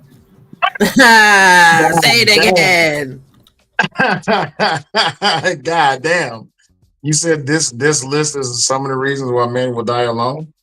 Yeah, you looking for somebody, you looking for perfection where there ain't none, right? The only way you're gonna get all this stuff, I mean, there are women out there who meet that criteria, that very high criteria, but you best believe, brother, there's some stiff competition for those women. I mean, some real stiff competition for those women. Hold on one second. I don't have an intro made up for him, but I'm going to use this because it's funny. This is what make it all happen right there. That's what make it happen. This is what make it happen. If a man want to know how to meet a nice woman, how you meet her? With this. Glenn, welcome to the stage, man. Yo, how you guys doing? I had to chime in since you guys are talking about it. So, first, I was making that was a joke. The 6 6. Hey Glenn, do me a favor. Check your microphone settings. You're low. I'm low. How about now? Oh, too much.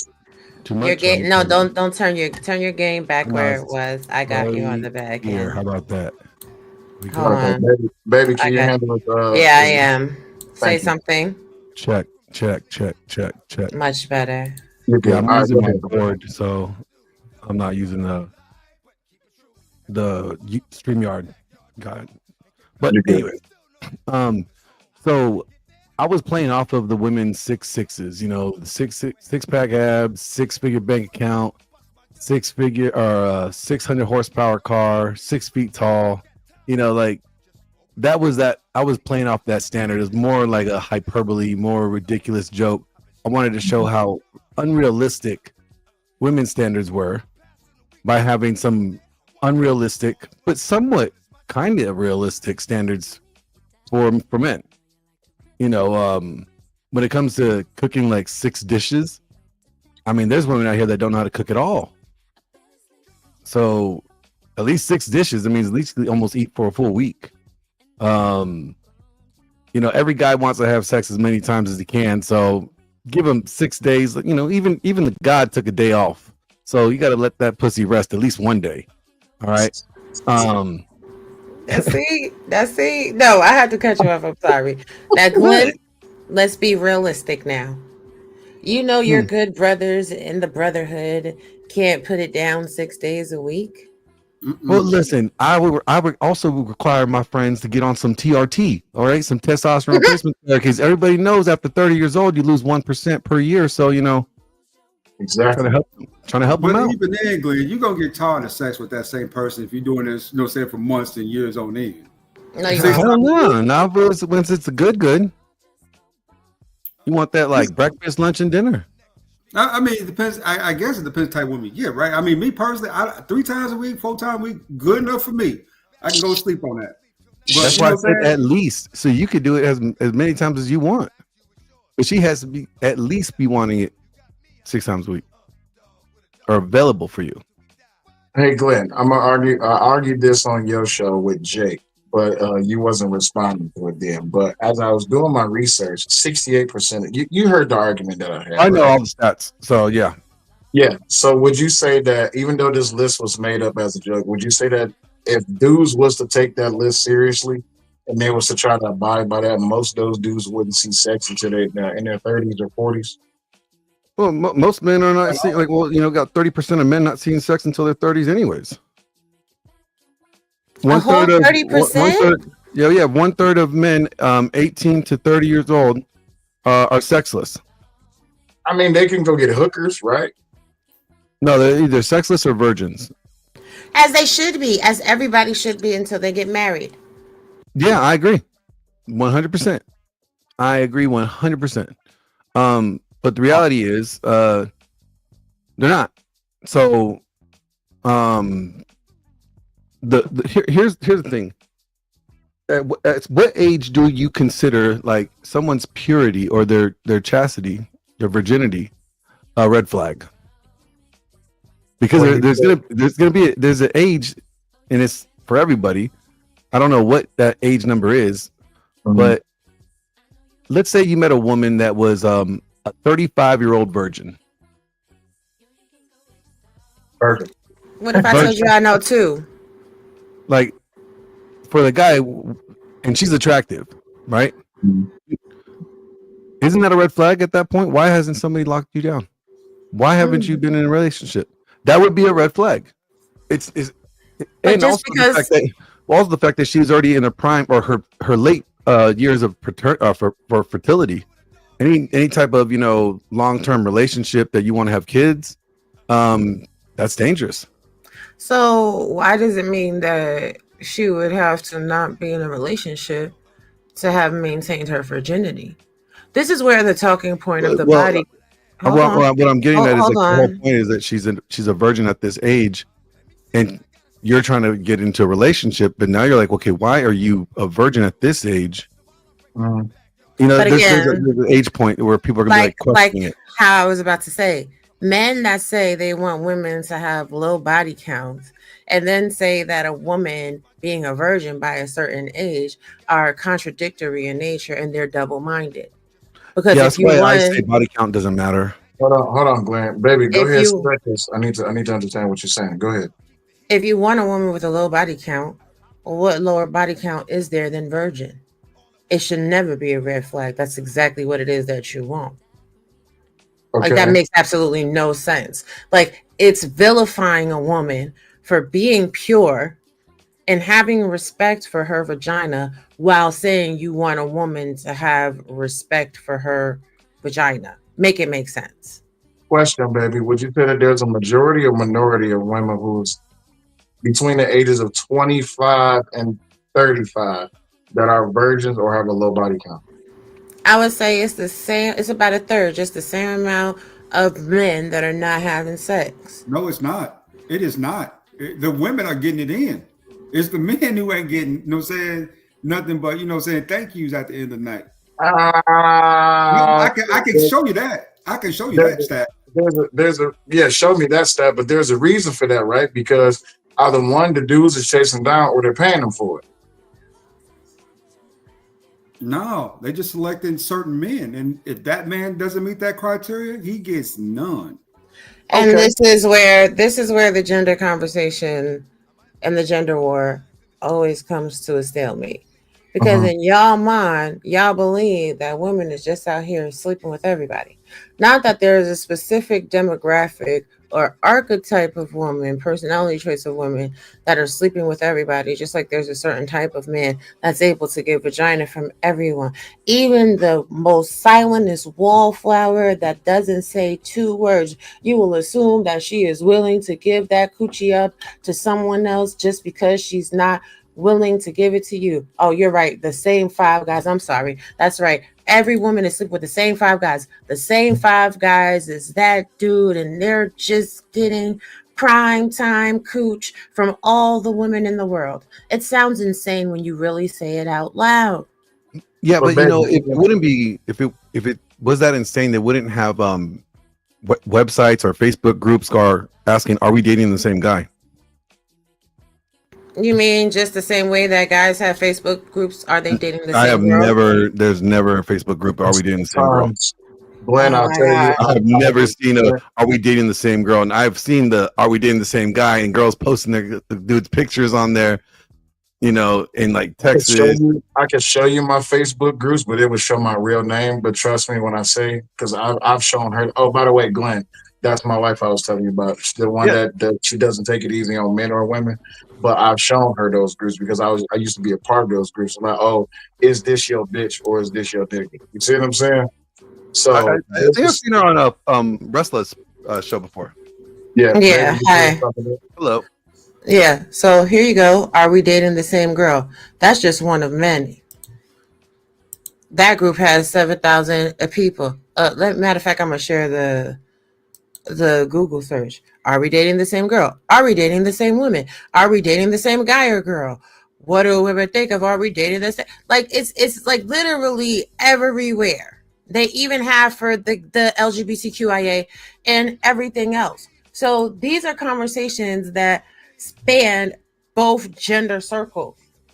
There's just some people that are, sexually promiscuous and able to take advantage of their promiscuity. And there's a lot of women that complain all the time they can't get a date, they can't get a boyfriend, they can't get a man. So they're not having sex. If women were really having sex with all of these men, then the rose would not be the highest selling sex toy, and the rabbit, and all of No, Adam and Eve, and that's not. everything else. That wouldn't be true. That just because women are having sex with all these guys doesn't mean all these guys know how to have sex.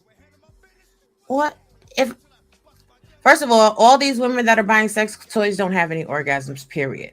So apparently the orgasm for women and how someone has sex is not what it is. And that's not the conversation. Hold on, because that's not the conversation that ADS was just having when he said that, women, it's impossible for women to be virgins because they're sleeping with all men. It wasn't about who's having sex, who's having great, phenomenal sex or anything. It's just women are out here having sex. So women cannot at the same time be the highest procurers of sexual toys and having sex with everybody. It's insane. Yes, they can. Yes, why not? Yes, they can. Hold on, wait, hold on, ADS. First Glenn, then you can go ADS. Go ahead, Glenn. So what I was gonna say is that we already know that I think it's like the average is about 68% of women are saying they're unsatisfied when it comes to their sexual relationships with men, because that means mostly majority of men do not know the female body enough or care about the female body enough to know how to provide or facilitate the environment for her to have an orgasm, or they can't last long enough. So just because they could be having sex, and since they're not getting the climax or the satisfaction of it, they're buying the toy to try to finish off. I mean, just because they're buying the toy doesn't mean that they're not having sex, is what I'm getting at. Yeah. And then let's just keep it real. I'll put some stuff in the back chat here you can look over too. Just a little bit of something I Googled right quick. It didn't take much. But women nowadays are far more, in my opinion, because I've experienced it myself, right? With women being promiscuous, creeping, crawling, all that good stuff. You know what I'm saying? If they like you, it's easy to do. It's not that complicated. They literally go for you. You be straight out honest. Say, hey, I'm married with 3 kids, but I like you though.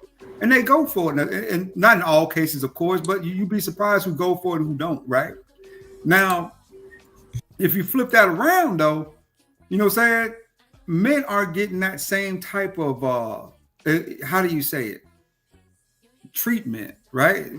Man, and nowadays these young bucks, they literally going years and years and years and years and years and years and years without having any type of intercourse or really any interactions, because the dating standard has changed. It's no longer the traditional dating standard where if you were a good guy, a decent man, and you had character, you know what I'm saying, you can pull that woman, right? Or not that one, but you can find yourself a nice, decent wife, right? Of equal caliber in a lot of cases.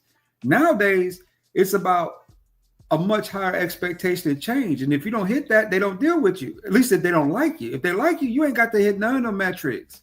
Well, the reason why that is because before, the only added value men needed to bring in was the fact that he was going to be a good provider. He could provide and support her financially and also protect her. Well, now women don't need that from you. So women are allowed to have a higher and harder and a stricter criteria of the man that she decides to meet. Well, Because go ahead, my bad. for the majority of like her needs, she could provide for herself. So she doesn't need you; she wants you now. And it's always better for it's better for a woman to be with somebody that she wants rather than needs, and it's always better for the guy for her to want you and not need you. Correct. So let me give you So, some. Go ahead, baby. according to the Harvard Crimson, though they entered college during an unconventional moment, the class of 2024 does share one experience or lack thereof with previous classes. Roughly 60% of them are virgins. Which one of y'all pulled it? Ah, there it is. So, ADS, I believe this is what you said. You said, according to a 2023 Pew Research Center survey, 63% of men under the age of 30 identify as single, compared to 34% of women in the same age group. Younger men are more likely to be single than older men, but this pattern is not as clear for women. Here's some other information about singlehood in the United States. Between the ages of 30 and 49, 25% of men and 17% of women in this age group consider themselves single. Ages 50 to 59, 31% of women and 29% of men in this age group are single. Ages 60 and 65 and older, 49% of women in this age group are unpartnered. The number of Americans getting married for the first time in their 40s and 50s has increased since 1990. The first marriage rate for women has increased by 75%, for men by only 45%. But let me offer you this. A 2025 study by the Pew Research Center found that 74% of men believe societal expectations prevent them from expressing vulnerability, which significantly compounds the emotional toll of rejection. From a young age, young men are socialized, are socialized to associate with their self-worth rather than their ability to provide, protect, and achieve success. So that research came from 2025.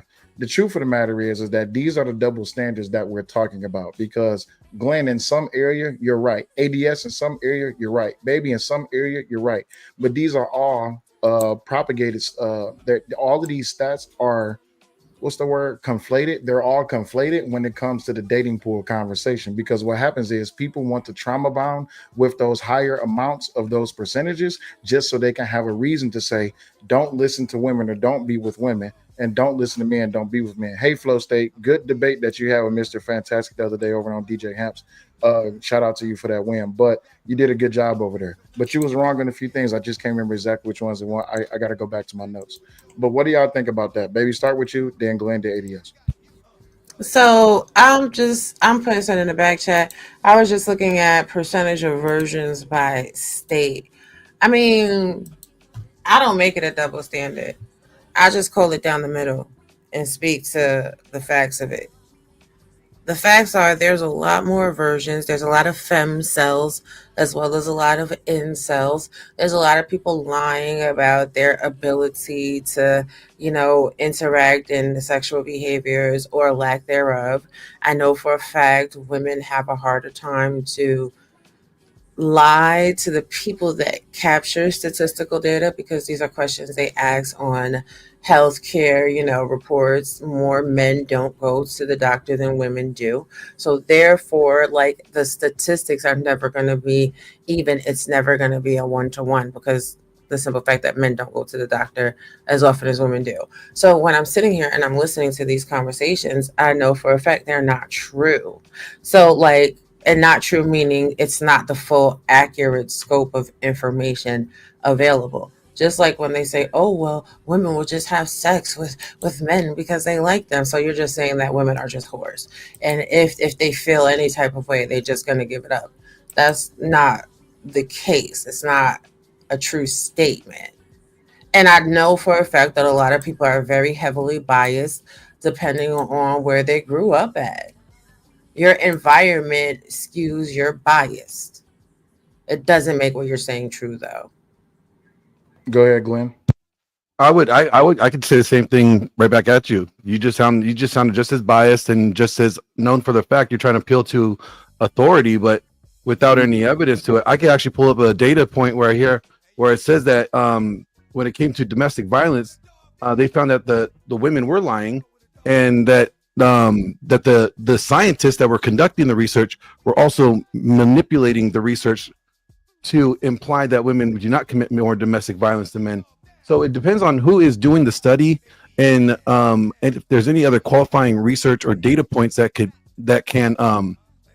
confirm the same statistics. Like anything that is like brought out, if it's not replicated, it should not be considered fact until something is replicated. But you are appealing to authority by saying you know for a fact this, you know for a fact that, but you actually don't know for a fact because you can't be everywhere and observe everything all at once. And like I don't ever say I speak for all men. I speak for myself. I hear what men are saying, I hear what women are saying, and I see what these data points are pointing out, and I'm correlating like what are common repetitive behaviors. And that's what we're going off of. See, I'm thinking it's hard for women that is just as hard for men, but for different reasons. So again, I like that you moved the goalpost and wanted to talk about domestic violence. Wow. I use it as a point, I'm sorry, did you cut me off? Because I believe I did wait until you were finished. While simultaneously confirming the fact that I said statistics are not accurate based on a multitude of factors. What I said I know for a fact is that empirically, men do not go to the doctors as much as women. So therefore, they don't answer the same questions that women do. So those stats are flawed is what I said. I'm not appealing to any authority. This is a well-known fact based by statistics, empirical data, and cross-referenced by multiple peer studies. I could pull all of them up if need to, but we're simply having a conversation. The fact that you needed to move it to DV to make a point to prove what I said is kind of crazy. Were you listening to what I said, or were you just waiting to talk? Actually, Go ahead, Lord ADS. Only thing I know is that I'm gonna put some love back in this world. You know what I'm gonna do? I'm gonna go start ride down the road. I'm gonna ride all the way down Peachtree. And I'm gonna put on that Leon Haywood. I wanna do something freaky to This you. nigga right here, boy. Yeah, Billy.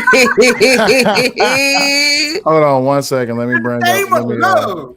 Hold on. Let me bring up this guy right One of here. these days, Alice. One of these days. Yeah, I know, Ralph. Right to the moon. Angry Snowman is in the building. What's good, G? What it do, guys? What's happening? Hey, Angry Snowman. Just dropping in, man. I'm sitting out there for a little bit trying to catch up, see what you guys were talking about. Talking about how all of these statistics and all of these datas are all conflated to push a narrative, right? And it's good that we actually having this back and forth, because this even points more further to my research that none of this shit can be proven true. The only thing is just we talking about real life experiences, and though they may be anecdotal, they point to a fact. Now, the fact is that, to Raw's point, they are conflated and they shouldn't be taken as an absolute. Glenn, we just talked about this yesterday on your channel. We was talking about that absolutes as a problem. That's what me and Jake was talking about. But to Jake, damn it, to Glenn's point as well, for one to look at those statistics and base, and this is where the problem that falls on the men's side of these social groups and the women's side of these social groups. They depend too much on these statistics to push a narrative, which is driving a divisiveness in between the sexes, which is now propagating to why relationships are being failed or decreasing every day at an astronomical amount. But y'all go ahead, y'all got it. Well, I do, to what you're saying, I do agree that statistics are very easily manipulated and skewed, and anybody can do it, can take any statistic and really they can manipulate it or skew it in their favor or against their favor. Pretty much it will. I think they're kind of like, unless it's used for like sports stats, you know, where it's they're finding the stats on like numbers, which are pretty much always grounded. When you start trying to find stats on like human nature and human behavior, I think stats they kind of fall by the wayside, because how do you put a statistic on human behavior when human behavior is, you know, ever changing, and it like you said, human behavior is all, you know, anecdotal, it's all personal.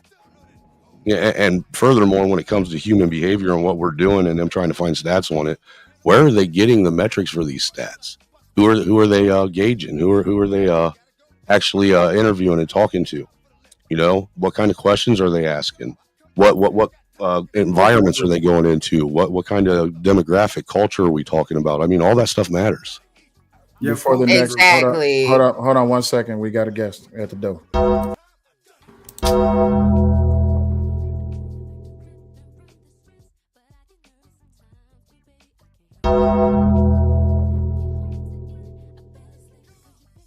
Christopher J is in the building. What's up, bro? Chilling. What's up, man? Nothing much. Having this open conversation about how all these motherfuckers is lying, how the men and the women need to stop complaining and just get their shit together so they can get back to relationships. But that's pretty much where we at. I agree with that.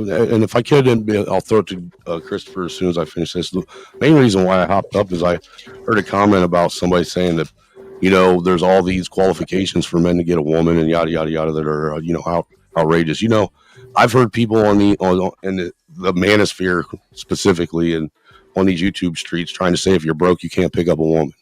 I'm here to tell you, I spent half my life broke and I've never had a problem picking up a woman. Ever. All right, before Christopher for Jesus Christ, before Christopher goes, I believe ADS was about to say something, but I also think that Glenn was about to say something. I could be wrong, but ADS, was you about to say something? Yeah. Okay, go ahead. That's a good point too, Angry Snowman. Depending on which focus group you're talking to, it really depends on the statistic that you get, right? Right. But well, because you got to ADS, you got to remember we're not there when they're doing these studies. Hold up, Snowman. Let him finish, and then you can offer a rebut. Then Glenn goes. But the trauma bonding is getting out of control on both ends, right? We need the men to critique the women. But there we go. I messed that up. My bad, Rob. No, that's what Jake was saying last night, is that there needs to be propaganda to shame the women. But please, by all means, finish your statement. We need the women to critique the women and the men to critique the men. The only problem is men critique the hell out of themselves, because with men, it's always competition. Men think competitively, right? And for us, it's just a goal, a metric, right? Versus women, you don't see as much on that other side. There is something to be said about the accountability that we've seen over the last few years. But what I really think is that men doing it is so ineffective. Women don't care about what we think or say. They care about what other women think and say, right? So if another woman shames a woman, she takes it a lot more intricately than if a man says it. On the other end, you know what I'm saying, for the most part, you know, dudes get nuclear rejection. That a lot of that comes from, you know, some of the other stuff, right? But it's not nearly as effective when a woman tells a guy about something than when a man mentions it to him, right? So maybe we need to start, you know, saying, drawing some lines and saying, okay, well, let us handle this and y'all handle that. Well, and to that ADS, don't you think that we're coming to a time where this fear corn that they've been putting out as far as relationships go, it really needs to stop. I mean, if we're going to have a relationship leaders or counselors or influencers out here that are giving information to young men and young women, then it should be, you know, non-biased, and it should be streamlined right down the board. You know, you should, if you want to give them the negatives about it, then you should equally give them the positives. I mean, we're taught in school early on in life when we sit and gauge something that we make a list of the pros and the cons, but all we seem to be getting is the cons and none of the pros. Exactly. When you get this trauma bonding going, that's the result of it, Snowman. A bunch of angry, bitter ass people going at each other all day, every day over nuance. All right, Glenn and then Chris. Yeah, I think that at the end of the day, the problem is the same problem that we've had for millennials. You know, what the problem is lack of accountability. Men and women both suck at being accountable. Okay, like men had advocated for the promiscuity of women for a long time. Now they got the promiscuity of women for now, and then they don't like the crop of women that are here.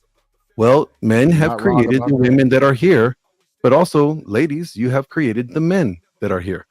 So take accountability for yourselves, and that's where it starts. It starts and stops with personal accountability. I can't change the world. I can only change myself. So if I change myself to where I want to be, and knowing that that's the only thing that I can control, then that's it. I'm doing the best I can. So starting with self is the key. Yeah. Gotcha. Okay. Chris, go ahead. Yeah, I came in the part when after somebody was singing something about stats. and how it's used against men or against women. This is the same thing I said on What's panel the other day, his panel about stats. The only reason why stats are used is as a scapegoat to avoid accountability. Because whatever the stats is against men or women, you can use that when the relationship failed versus pointing the finger pointing the finger at yourself to see why did this relationship not work and what is something I could have done that could have probably fixed this situation or what I can learn and take on to the next situation. No, we got stats to show that 60% of women are this or 80% of men are that. All right, I can point the finger at them and ignore the fact that three is pointing right back at me. So when it comes to stats that are being utilized, is who, what, when, where, how. It doesn't. It rarely, if ever, tells a why.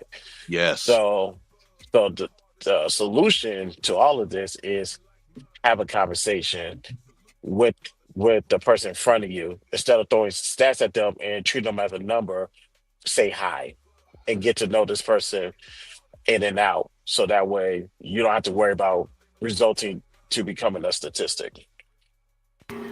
I agree, and I think people should stop throwing out like things that are red flags and whatever else, and like people should just simply just converse. It's so intriguing to me that in this space, the only way people can like talk about their life or give advice is to kind of bash and tear other perspectives down or other people down. Like it's really kind of stupid at the end of the day because some people like people that are promiscuous. That's their thing. It turns them on. Some people like people that have never had any level of intimacy. That's their thing. That turns them on. Some people like broke people. Some people like rich people. And more importantly, nobody is going to get everything that they like.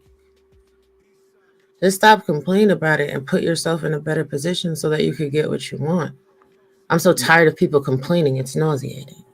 But if we decriminalize the stats, what does that do for the outcome? Because I was just reading Andrew Casper's comment. He says stats are a reflection of reality. Well, the stats themselves speak in a criminalizing way of both genders. And this is why both genders have their own social spheres that they go to when it comes to high ideas that they Christopher dropped off and come back in. When it comes to high ideas that they perform within the dating pool, right? If these people, and I'm agreeing with y'all, I'm agreeing with all of y'all on this. If you remove the statistical side of how it is that people look at relationships, and you only stick with those interpersonal interactions, well, I'm sorry, those personal interactions on a one-on-one basis, and we would then not carry that luggage to the next person, this would be something that's possible to do. Glenn, the other day I was talking about that 2% on your show that me and my wife was talking about, that people could be able to achieve a better life if they did it, but it's not impossible. It's just hard to do. And baby, the statement that you made and something that Glenn alluded to was if people just wait to have sex until marriage, we wouldn't have this problem. The reality of it is everybody want to bust a nut. Nah, truth to say, there is going to be whores and whoremongers. There's going to be a slew of baby mothers and broken homes that comes from this. The reality of it is, why are we complaining about the things that we create? Christopher J, you said this a long time ago. We like to fuck the thing that we love to hate. That is correct. Y'all can jump in. Well, to what? What? Go ahead. Go ahead, Glenn. Well, to this. Oh, well, look, I'm just going to say like this. Both of y'all sound the same. So, if you go by the stats, or if I was to go by the stats, there's no reason why I should be in a 13-year long relationship that turned into going on 9 years of marriage with 3 kids. When I met my wife, I had 4 kids by 2 different women, didn't have a job, was unemployed, had $20 to my name. And if you go by what they say here in the manosphere today, nobody would have gave me the time of day. But yet here I am. So that's why I say the stats when it comes to human nature or human engagement, there's no way to gauge that by a statistical metric because each individual is different. That's why when it comes to dating, this is all subjective to the person. So here's hold on one second, baby. Glenn, appreciate you stopping by, my G. I know you was busy, but thanks for coming by, showing support. Appreciate you. Go ahead, baby. Oh, thanks for stopping by. Here's the thing. Like when it comes down to statistics, what a lot of people don't realize is the percentages that you're getting in the studies are simply based off of the test group. So if they do a test group of 10 people, and three of those 10 people say X, Y, and Z, then 30% of people say blah, blah, blah. 10% or 10 people is not a big enough sample group in order to create a metric for all of society. However, that will go into the study, and then people will take and use a study and say that this is the law. And very oftentimes, I see people do it every day. They read statistical numbers off of studies. I go look at the study. I look at the size of the sample group and the participants involved in the sample group. And I'm like, this is not a big enough test size, especially when we know how many people are in the populace of the United States of America. These But numbers are always going to be incorrect. well, Raldo, what you're saying. Me personally, I don't know how to read stats unless they're on the back of a baseball or football card. Mhm. So that's why I never use them, because to me that it doesn't matter. I go off of what I see, I observe, and what I've been through. But watch this though, because I brought this up early in another conversation. And when I brought up the stats in the empirical data, which is based on the average of a multitude of studies being done, the question that I was met with was, well, how do you know for those stats to be true? Who got tested? You don't know this and you don't know that. Well, for those who actually do test studies, you know that you have to actually have a control group. And Right. in that control group, you have to perform tests on these people to make sure that they preconceived biases does not affect the total overall outcome of your test. So for me to get a sample of what it is that a majority of men think, if I'm going for 200 men and I'm trying to find out what it is that they think about this particular thing that I'm testing for, I wouldn't want to bring in 120 men who have a predisposed notion when it comes to women, because they're going to negatively affect my overall outcome of my test. So of course I would have to have a pre-test of these people to make sure that they fit the standard and or criteria. I don't want anyone who is a feminist. I don't want anyone who is a male chauvinist, whatever it is that you want to call them. I just want a baseline person who has like an outward look on life, like, you know what, the men can do this, the men can do that. That has no effect on me. Okay, cool, great. You're great for the test. I wouldn't want someone to be a part of the test and say, oh, well, women are bad, this, women are this, women are that, women are this. You're not good for the test. So when we look at this empirical data, we have to only assume that they did the best that they could to not get any negative numbers that might throw off the total outcome of these tests. But still in case in point, those results will be conflated due to the fact that people just want to see the world burn. Give me 1 second. Let me bring up this guy right here. It's my turn. Tom, what's going on, man? I was just stopping by to say hello. That's all. I appreciate you, my G. Appreciate you. Well, you ever notice that with these stats any of these control or any of these groups that they're doing stats from, none of them are ever they never seem to focus specifically on married people that are in successful marriages. It's always like divorcees, people that are dating, yada yada yada, but none of them ever go straight to marriages. It's like they always forget that part or leave it out for some reason. Right, that's the point that I was just about to bring up. So I get what you're saying, babe, about not wanting to choose people that would throw off the study, but then you have to look at the motivations behind the person doing the study, because it's just like when you're picking a jury in court. You're going to pick the people that are most likely going to give you positive outcomes based off of your thesis. That's it. So they're not looking for the truth. So, in other words, so the statistics that we all bring up can be manufactured to what you wanted to say. I think all statistics can. Exactly. All Yeah. statistics I've can. been saying that since I've been on YouTube when everyone comes with statistics. I mean, specifically when you're talking about, like I said, human behavior and human nature, how do you find a medium for that? How, you know what I'm saying? How do you measure human behavior? I don't know. You can't, It's a- Go Angry, ahead. Though. I'm gonna step down. But to Angry Casper's point, the divorce stat debate has been done and over, but is it a true reflection of the causality of divorce, especially in America? No, it's not. Majority of divorces in America are no contest divorce because there's no false states all over America. There are very few states in America that require the person to write down who's the causative action behind what a divorce is. So, according to those stats, it's women that are filing for divorce. But who has ever done an exit study with a woman after she's filed a divorce? Why did you file a divorce? Were you unhappy? Did you want to leave a divorce? So it's fun to shore up confirmation bias. Yeah, like almost everybody I know. Well, hold on, because almost everybody that I've ever talked to that's been divorced, when I ask them, well, what'd you get divorced for? Well, we just went in and filed a dissolution. They never really sit down and say that, you know, she filed because I was, being, adulterous or anything like that. It's just a dissolution, which is they agree to disagree. Go ahead, Tom.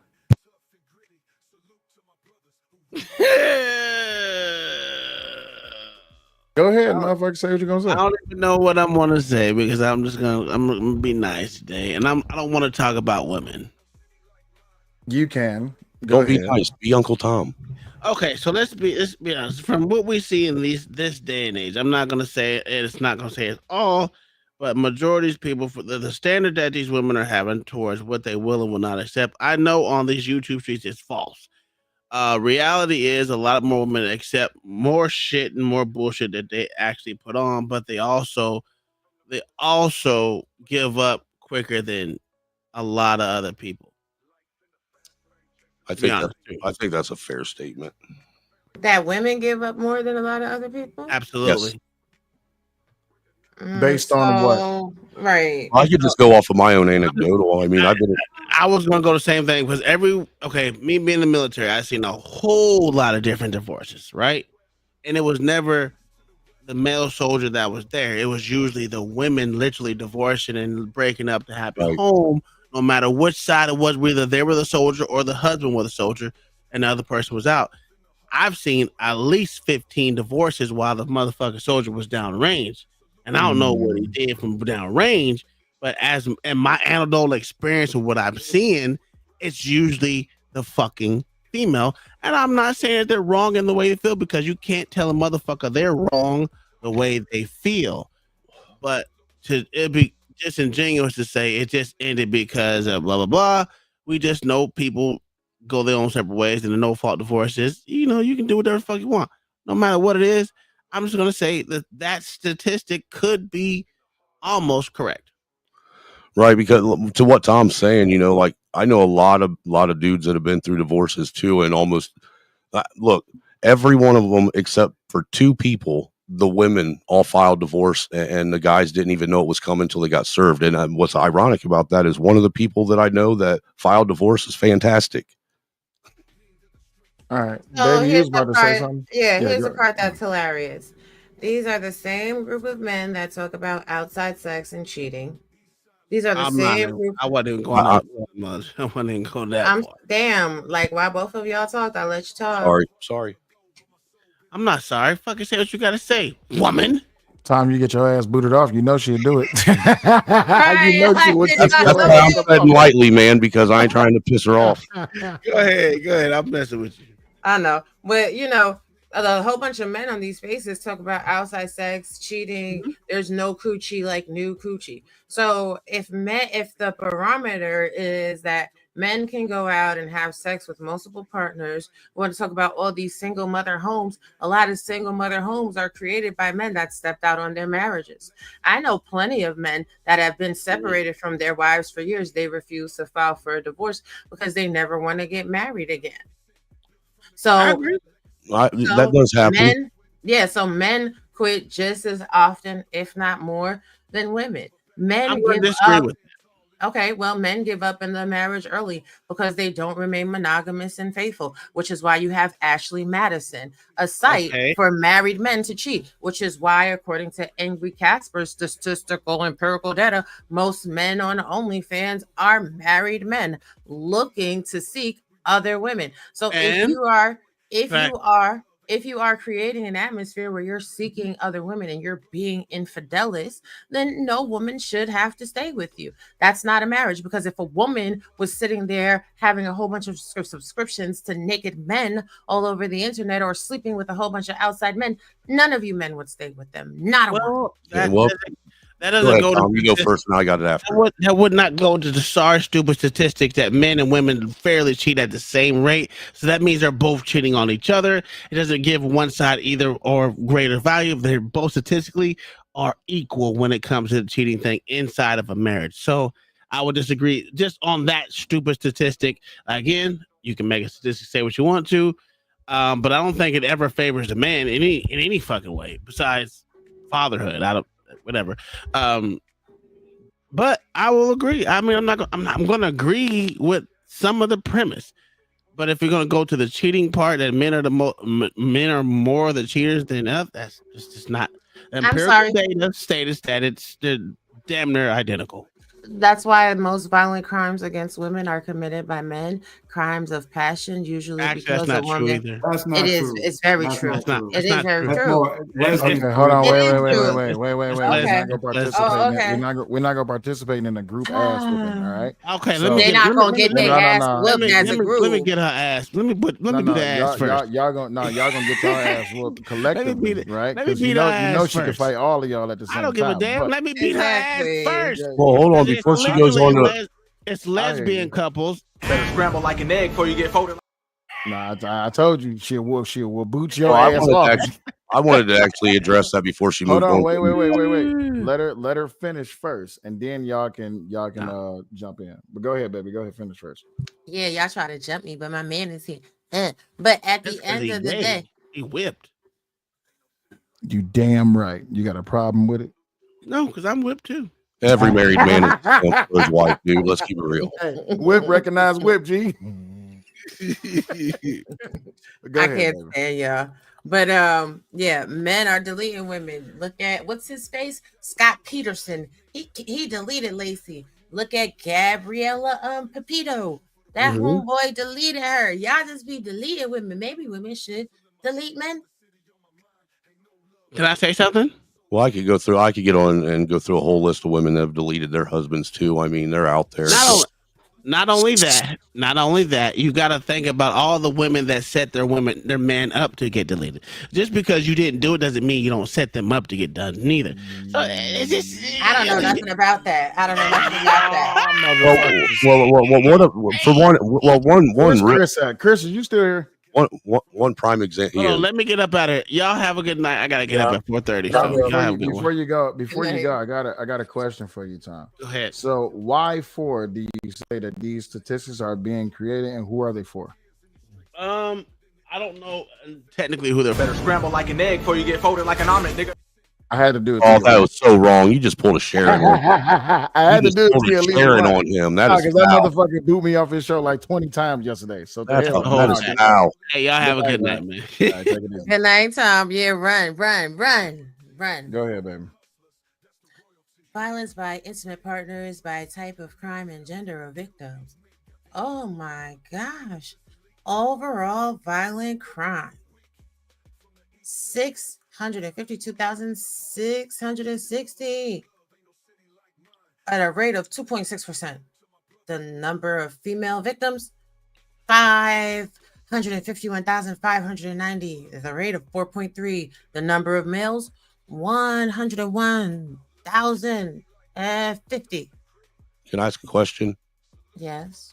Do those stats include trans women? Hey. No, they don't. Jesus Christ. Well, I'm asking because we live in a day and age where that's pertinent. Because just simply because when it gets to a lot of these places that want to do these stats and stuff like that, we don't know if they're only applying it specifically to biological women or trans women, and that's a fair argument. No, because what they do now in statistics when they're talking about, you know, persons of the LGBTQIA as opposed to natural born women, they put cisgendered.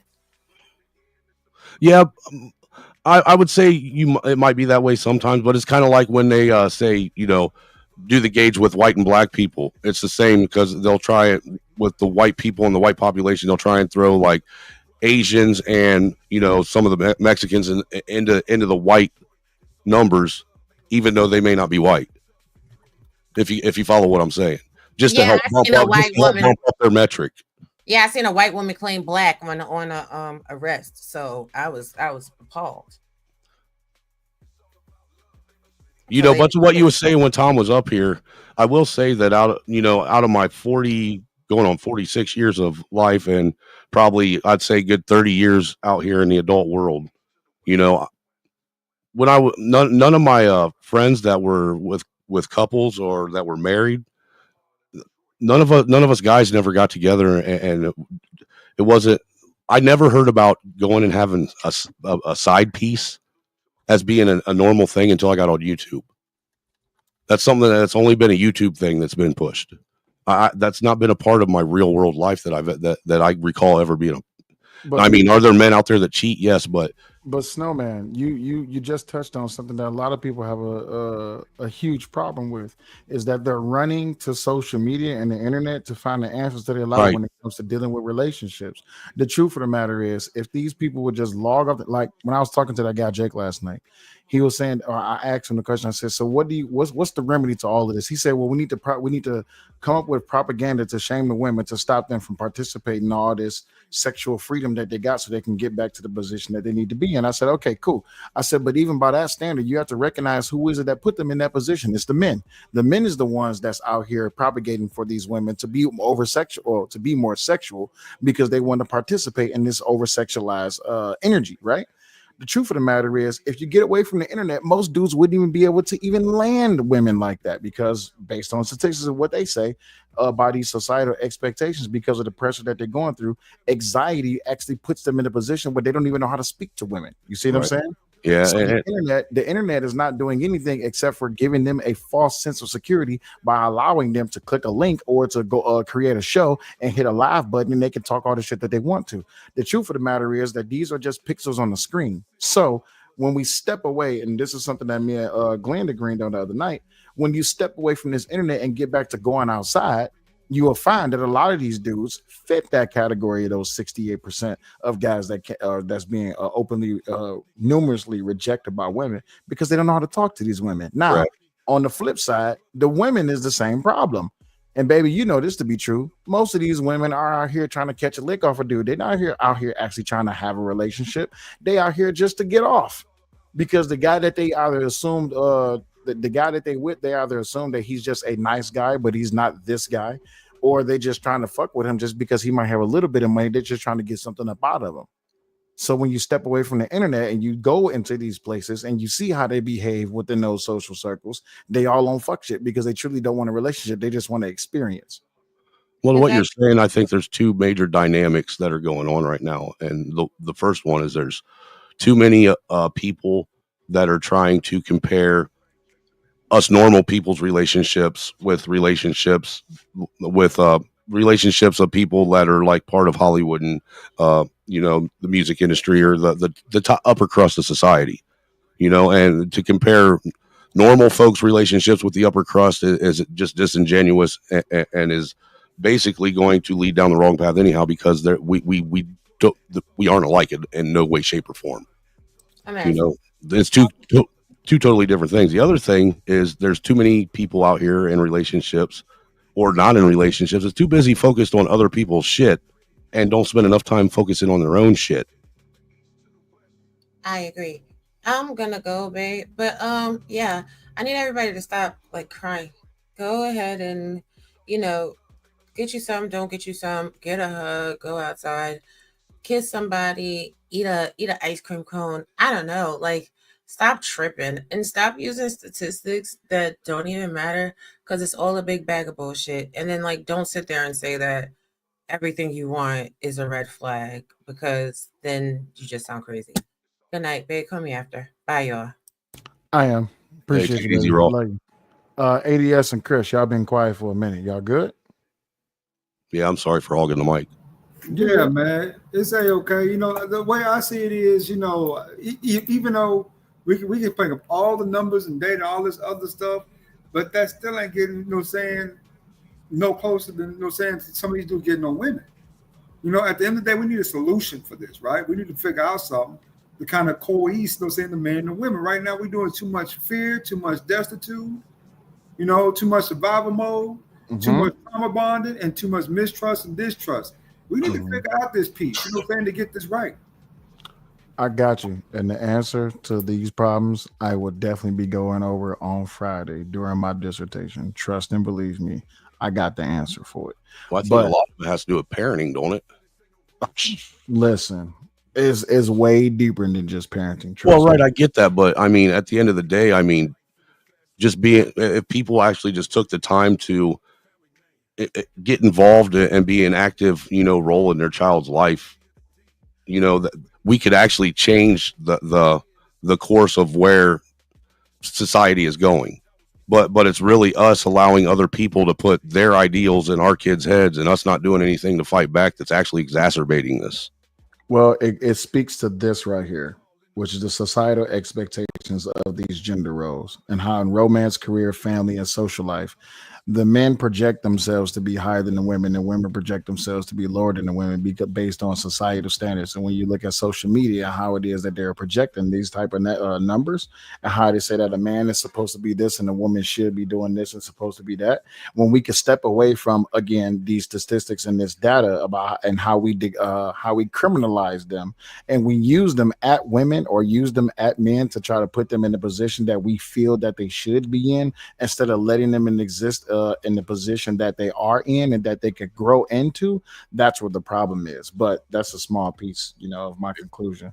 But that's a little bit like, if we can attack that specific thing alone, that will help out a lot of the relationships, or assume the relationships to be, to where people will stop just looking at the opposite sex and say that you're only a use for getting a nut or making some money. That's it.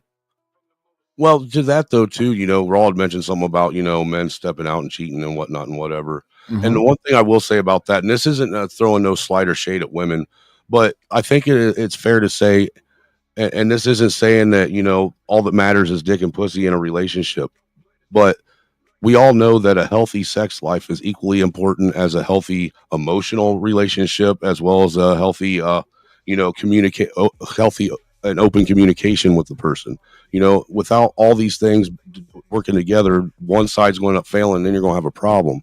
And if a woman is going to, and there are a lot that do it, if women are going to withhold sex from men, they can't literally be mad if a man's going to go out after a certain.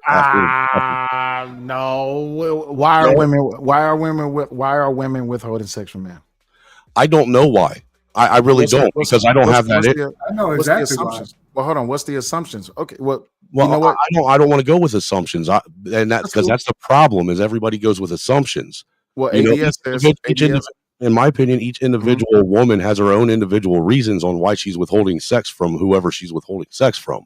Right. So let's listen to the affirmations from ADS. ADS, why do you think women are withholding sex from men? What's that thing called over in North Korea? H something, right? 4B? 4B, and then you got That's- combination. No. Let me finish. Next, you got that with a combination of feminist values and ways, right? Passivity, crazy, all types of other stuff that go involved with that. To add to that, fear mongering, trauma bonding, and this is the equal result. Now, women think they're going to just shut us off, and that's just going to be that. In reality, that doesn't work that way. If you have an attractive person, there's a good likelihood that someone else is going to be attracted to them too. And if you're starving them out, then they're going to find it elsewhere. Okay, 2 points. One, there's no such thing as a feminist, and I can prove that in more ways than one. Two, that 4B shit is bullshit. The truth of the matter is, people should be withholding sex until it comes time for marriage. That's just the true value of it. You will never be able to value a person in a relationship until you can actually practice discipline. Now, that's important on both sides of that fence. The thing is, though, we are propagating for test driving a car just to make sure that it's something that we want. Well, that's just saying that I just want to be able to fuck something and move on, because there's no guarantee that a man will stay just because a woman gives him sex, because women use sex to get love and men use love to get sex. Would you agree? Yeah, but I also want to premise that when I'm saying a woman withholding sex, I'm not talking about withholding sex while going through the dating process or anything like that. I'm talking I'm talking specifically from a marriage aspect. Okay, even in the marriage aspect, I what mean, would you're that already be? married, so so I understand your point. You should withhold sex until you get married. No. Let's my bad for misunderstanding your premise. My. So I reformulate my question. What would be the reason that a woman would withhold sex in a marriage? And ADS, does your answer still apply to that? Yes, and that's kind of what I was alluding to, brother. Okay, my Remember, bad. Well, that's most me. of these feminists ain't single like we think they is, right? Who is leading the women into thinking this trauma bonding? That you see it daily. It's not the single women jumping up on panels and talking about these horrible situations. It's the married women. It's the dudes. It's the dudes. It's the dudes not doing what they're supposed to do to keep their woman happy, even wanting to have sex with them. No, you're just blaming the man and not seeing both sides of the I'm coin. not. Here. No, I see both sides of the coin, but here's the thing, though: a woman will only stop doing something when you don't give her. I'm sorry. A woman will stop doing something when you give her a reason to. If you're not giving her a reason to not want to have sex with you, she wants to have sex with you, right? Now, that's not statistically right. I can go statistically because what's the we drop just off? we just talked about how statistics are conflated. So if we're going to go back to statistics, just understand it's going to be an argument that you may lose. True. Now, okay. I forgot what year it was. I was married 10 years too, right? And let's just keep. Do I have to expose my life on the panel and what I've done? Please I've committed sin. I've sinned. I am no saint. But what I can say is that once that emotional bond starts to break, because sex is a form of bonding, a very strong form of bonding, right, to another person, to the point where people will put up with dysfunction because they're bonding, pretty regularly, right? Versus, there's no bonding there, then more people are less likely to tolerate it. So, after a certain amount of years, that emotional dispersal with women, because women go through so much stuff, man. We're talking about afterbirth depression, all types of stuff, menopause, and they just lose all interest in sex, but they want that man to remain faithful. That's not speaking to the aspect as to why it is that she's withholding sex. If you want to talk about menopause and postpartum, okay, fine. But even when she's going through menopause, when she's going through postpartum, what does that mean that dude just can't wait until she get over that? I mean, if you've been following, hold on. If you followed the correct protocol and waited to have sex until you married her, why you can't wait until she get done going through whatever it is that she's going through in the marriage just for you to have sex with her again? Because if we're talking about a one-to-one comparison, what is the one-to-one comparison of a woman going through menopause for men? I don't know. What is the one-to-one comparison of women to men going through postpartum depression, just like women? Now, depression is depression across the board. I understand that, but we're talking about postpartum. Postpartum's a little bit different. Okay, actually, it's a little lot different. There's no one-to-one, right? So postpartum is something that. Hold on 1 second. I got to bring up this guy right quick. Hold on. Let me find something funny to bring him up to. I could bring him up to this one. This works. Ladies are down.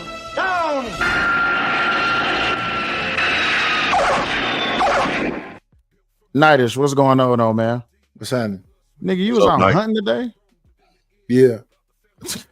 What's up, Night? What's happening? What was you hunting, man? Pussy. Lord Jesus Christ. Hey, how's about these ladies just, as players too? Hold on, wait. Let me hold on. They're just using all that stuff for leverage. Let me bring up this guy right quick. Hold on. Police! Help! Police! Help! Police! Help! Omni, what's up, man? That's what I was yelling when they Omni, he always gives you the most messed up intros. Omni, you there? Yeah, I was lagging for a second. Can you hear me now? Okay. Yeah, I can hear you now. All right, go ahead, Nightish. What was you Still saying? lagging. No, let's let. Yeah, Omni, go out and come back in. Your connection's bad. Yeah, he wants to give you another messed up intro. Yeah. I give him the same intro. But yeah, so what's the 1-to-1 ratio for a man going through something like what women go through with postpartum? The only thing that I could possibly, man, I don't know. I really don't. Because the Oh, only thing okay. that I could think We're of not with a supposed to man that would compare be each that. Well, look, the only thing that I could possibly think of that could be a 1-to-1 comparison on any of these things would be like if a man got injured and wasn't able to provide. That's existential. So that's something that's an outside force. It's Right. How many women go through postpartum? I don't know what the average is. I know out of the 3 women I got pregnant, only 1 did. Okay. How many women go through menopause? All of them. Okay. So that's nothing that they can change, right? Just like women go through periods. There's nothing you can change. There's Well, nothing there that is can be an done about that, equivalent. right? There is an equivalent for postpartum. I googled it. What's the Parental postpartum depression, PPD. There we go. Thank you. So men go through that as well. And even when men are going through parental postpartum depression, they don't want to have sex. What's parental postpartum depression? When It's you something have that your men kids go through taken as away well. from you? No. It's so postpartum is what women go through, and then parental postpartum is what men go through. But I don't understand what it is. It's the same thing. Literally. Oh, so being depressed that you have a kid, not wanting nothing to do with it? No, it's not being depressed that you have a kid, nothing to do with it. It's being depressed because you don't understand what to do with that child. Yeah, something like that, right? Attention, stuff like that, drop, stuff of that nature. Yeah, so you're going through anxiety, you're going through a whole bunch of things because you have this baby that's waking up at 3:00 in the morning and you just got off a 16-hour shift. And this is going on for the next 6 months of your life where that baby is still waking up in the middle of the night. So a lot of guys don't know how to deal with that. So it's 2 postpartum irresponsible people doing that? Exactly. So again, I'm trying to understand what is the 1-to-1 equivalent of women going through baby says erectile dysfunction. Yeah, most dudes can go through erectile dysfunction. So if a woman is with a man and she's faithful to a man and he's having erectile dysfunction, and literally there's a 1-to-1 chance of anything that they may try may work on them, she has to now deal with it. She has now be in a marriage that she can't even have sex in. Well, Raw made a comment, and I think she's right. The men, It doesn't affect midlife for better or worse. would be a comparison. Oh, so we talking about for better or for worse. So even for better or for worse, if she's going through postpartum depression or she's going through menopause, that don't mean go out and cheat, right? No, Who, men? Yeah. You jumping all over the place like bird shit. Where are we? I'm not What specifically are we talking about? He's really Now not say it. jumping all Now over say the it. place. I'm Now not. say I'm it. not jumping Let's- all over the place. But go Let's ahead. call it Idiot. out. Go ahead. Women cheat at 25%, men cheat at 27%. So obviously, Opposite. they're- yeah. So women are doing the exact same thing. You know, so that's why they got so many pills. But we're not supposed to compare, Lord ADS. We're just supposed to go, oh yeah, the women's. All this stuff is about equal. It's people that's doing this stuff to people. Okay, Well, but maybe here's it's time we but stop here's the seeing premise. each other as equal because we're not. The premise that we're dealing No, with. no, Hold on, Nidus, cheating is hold on, about the Nidus, same. Nidus, hold on. The premise that we're dealing with is why is it that women would want to withhold sex in a relationship? Yeah, I said that when I first came up. You want me to repeat it? Yeah, because I didn't hear They you. could be using it for Said leverage. leverage. They could be having what you said. They could be going through the postpartum. They could be going through menopause. All those different things, right? Or they could be But seeing someone else. But if they made a decision to say them vows about better or worse sickness and health, they supposed to still make something happen, Captain. This is true. But if a woman is going to cheat, she's just going to cheat. There's nothing you can do to stop that, right? Yeah. So then you just divorce and move on. That's just life. It'll be okay. Yeah, for some people, but like we were talking about irresponsible people and people that's not ready. A lot of people is not ready. A lot of people just irresponsible across the board. Now we getting somewhere. Right. So the A lot of truth the people are matter- having relationships and kids, and they're not mentally, mature enough to even be doing the stuff to begin with. Yeah, And this is and something I they're call jealous, and they easily to go to anger and all kind of things. People aren't making this whole vetting process is something I heard about online. People just jumping into stuff. Correct. So now we're actually getting somewhere. We're moving the conversation. The truth of the matter is that a lot of people have a lot of undealt with trauma, or they have anxiety issues when it comes to being in a relationship. This is why people don't know how to choose correct partners when it comes to being in that. So when we get past that notion, now we actually somewhere. I appreciate y'all.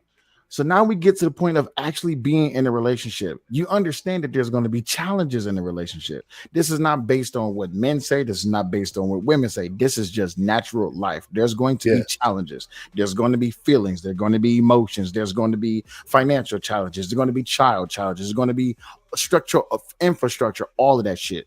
the truth of the matter is, if you could just deal with it, marriage is a beautiful thing. So why are we not promoting marriages? Why are we just promoting fucking? That's what that's what I've been asking since I got Who's here. that? Who's not promoting marriages? Let me jump in real quick, if you guys Go don't mind. ahead, After yes. this, because you got so many people, especially in our community, that have high IQs, right? I mean, really smart people with very low EQs, and then you mix that in with instant gratification, and you get this result. Correct, because these people don't understand the beauty and the glorification of delayed gratification. But everyone likes to quote the Bible, right? I don't know why they're doing that when they don't practice it. Exactly, because the Bible does not speak about instant gratification, but they can tell you which verse in Scripture speaks about why it is that women should submit to men. Okay, and silence fell over Jerusalem. Oh, we can do the back and forth, and the ladies is quick to repeat how you're supposed to be a protector and a provider. Wait, say that again because your mic went out. Yo, And buffer ladies on your can mic repeat. is messing up. My mic is messed up. Yeah, your buffer on your mic is messing up. Say it again. I say when the men do that, the ladies do the protector and provider thing, and the sole provider thing. So that speaks to societal expectations, and then that goes into coping mechanisms. Societal expectations should not have an effect on your relationship because that's your relationship, regardless of what society says. Why are we basing how our relationship should be ran based on what society says? Because now you're depending on an outside perspective to run your relationship. Isn't that most people though? Isn't there a certain social expectation to relationships though? Isn't it that most people though? That's the majority, yes. Yeah. Yeah. So it That's is the what it problem. is. Right. That's the problem. Stop depending on everybody else to tell you how or what should your relationship be like, and maybe just find out what your relationship is. Yeah. And a lot of people, for every solution you have, they have a problem for you. Of course, because Right. everyone knows all the answers and none of the questions. Well, and I think there's something to be said about, I've noticed too that there's, when it comes to relationships, when there starts to be problems, it seems like both parties tend to always go outside of the relationship to get advice or some kind of understanding rather than actually addressing the problem with the person you got the problem with. They always wait until it's, they're at their wits' end and can't do nothing and throw their hands up. That's when they finally address them. Well, this is why these social groups are created, because what happens is they take an anecdotal experience and then they go find groups who have these experiences that is either identical or at least they can be similar. But the thing is, though, they're taking all of these experiences and wrapping it up. This is where you get all of the spheres from the men's side and all of the spheres from the women's side. Yeah. And then they sit back and they argue about it and they never come to a conclusion as to their own grievances or come together so they can work on those problems. Because This they is why don't want this gender war solutions. is exactly. This is why this gender war is fake as fuck. Well, a lot of them haven't even come to a conclusion or agreement on how their own issue got where it was. I mean, they're out here giving advice and they still haven't, found any kind of resolution for their own anecdotal experience. So, Angry Snowman, you think these people are adults just because they got a high number in age? Say what? You think most of these people are adults because they have a high number in age? I still don't understand the question you're asking. It's a bunch of grown children and they act like babies. That's why they can't stand on nothing that they say. They're not going to do it. They're not looking for a solution. They like the problem. Well, no, I think a lot of it has to do with, again, we live in the age of information and social media platforms, and everybody wants an instant answer for everything or instant gratification. They don't want to sit and work for something and wait for the result. They want it now. Children. Yeah, I thought I you're right. said children. You know what? You're right. Night. It's a bunch of a bunch of kids in grown folks costumes. Yes. Because let's keep it real. In order to evolve from a child to a man, don't you have to go through certain things in life and learn how to cope with it in a healthy way? Yeah, and a lot of people don't want to do that. That's their biggest challenge. Well, I think a lot of the systems, like schools and stuff like that, they've actually set things in place to prevent that kind of growth in both men and women, for them to be able to go through problems and have problem resolution that's actually healthy. They just try to avoid the problem so they don't have to go through these normal things, the growing pains of life that kids go through. Yeah, They're so trying they to- cripple them, especially now because you got this participation trophy type school environment, and school is antiquated. That needs to be modernized. They're still training people to go to factory jobs that don't exist. Well, that's because they're trying to avoid the reality of that you will go through pain. This road called life will scratch you on the ass, and you're just gonna have to lick those wounds and heal, and you'll live. But when you avoid that pain and you try to just jump straight into all of the good, you're gonna come into that bad eventually, and you don't know how to deal with it. This is why they say that pain is a good thing because it teaches you how to deal with it. But most people don't want to. They rather just sit back and complain about all of the. And this is from a man and women's side. Don't get Right. me wrong. I'm equally holding everybody accountable. They want to sit back and complain about all of the perceived problems instead of encountering them. And then when they do encounter them, they then conflate them so that they can push other people, be it man and or women, to stray far away from relationships. Relationships can be a good thing, but the intent has to be good. If So there's no good intent, it's going to be driven to chaos. So let me And ask this you this: is do you think all people that are doing that and putting specifically like on these platforms putting information out, they're doing it from a nefarious standpoint, then I would intentionally say trying to skew people the wrong way? I would Yeah. say yes, and then Omni was about to say something. Go ahead, Omni. I was gonna say this is why on that one show that you had, I said that we're creatures of trauma. Essentially, we have to die 1,000 times to be the person that we want, that we need to become for the service industry that is relationships. You know what I'm saying? We have to we have to go through things. We have to experience trauma, be molded by the trauma, gather the information, collect the data from the trauma, turn around, do better if it defeated us the first time, and make sure that we never go through that bullshit again.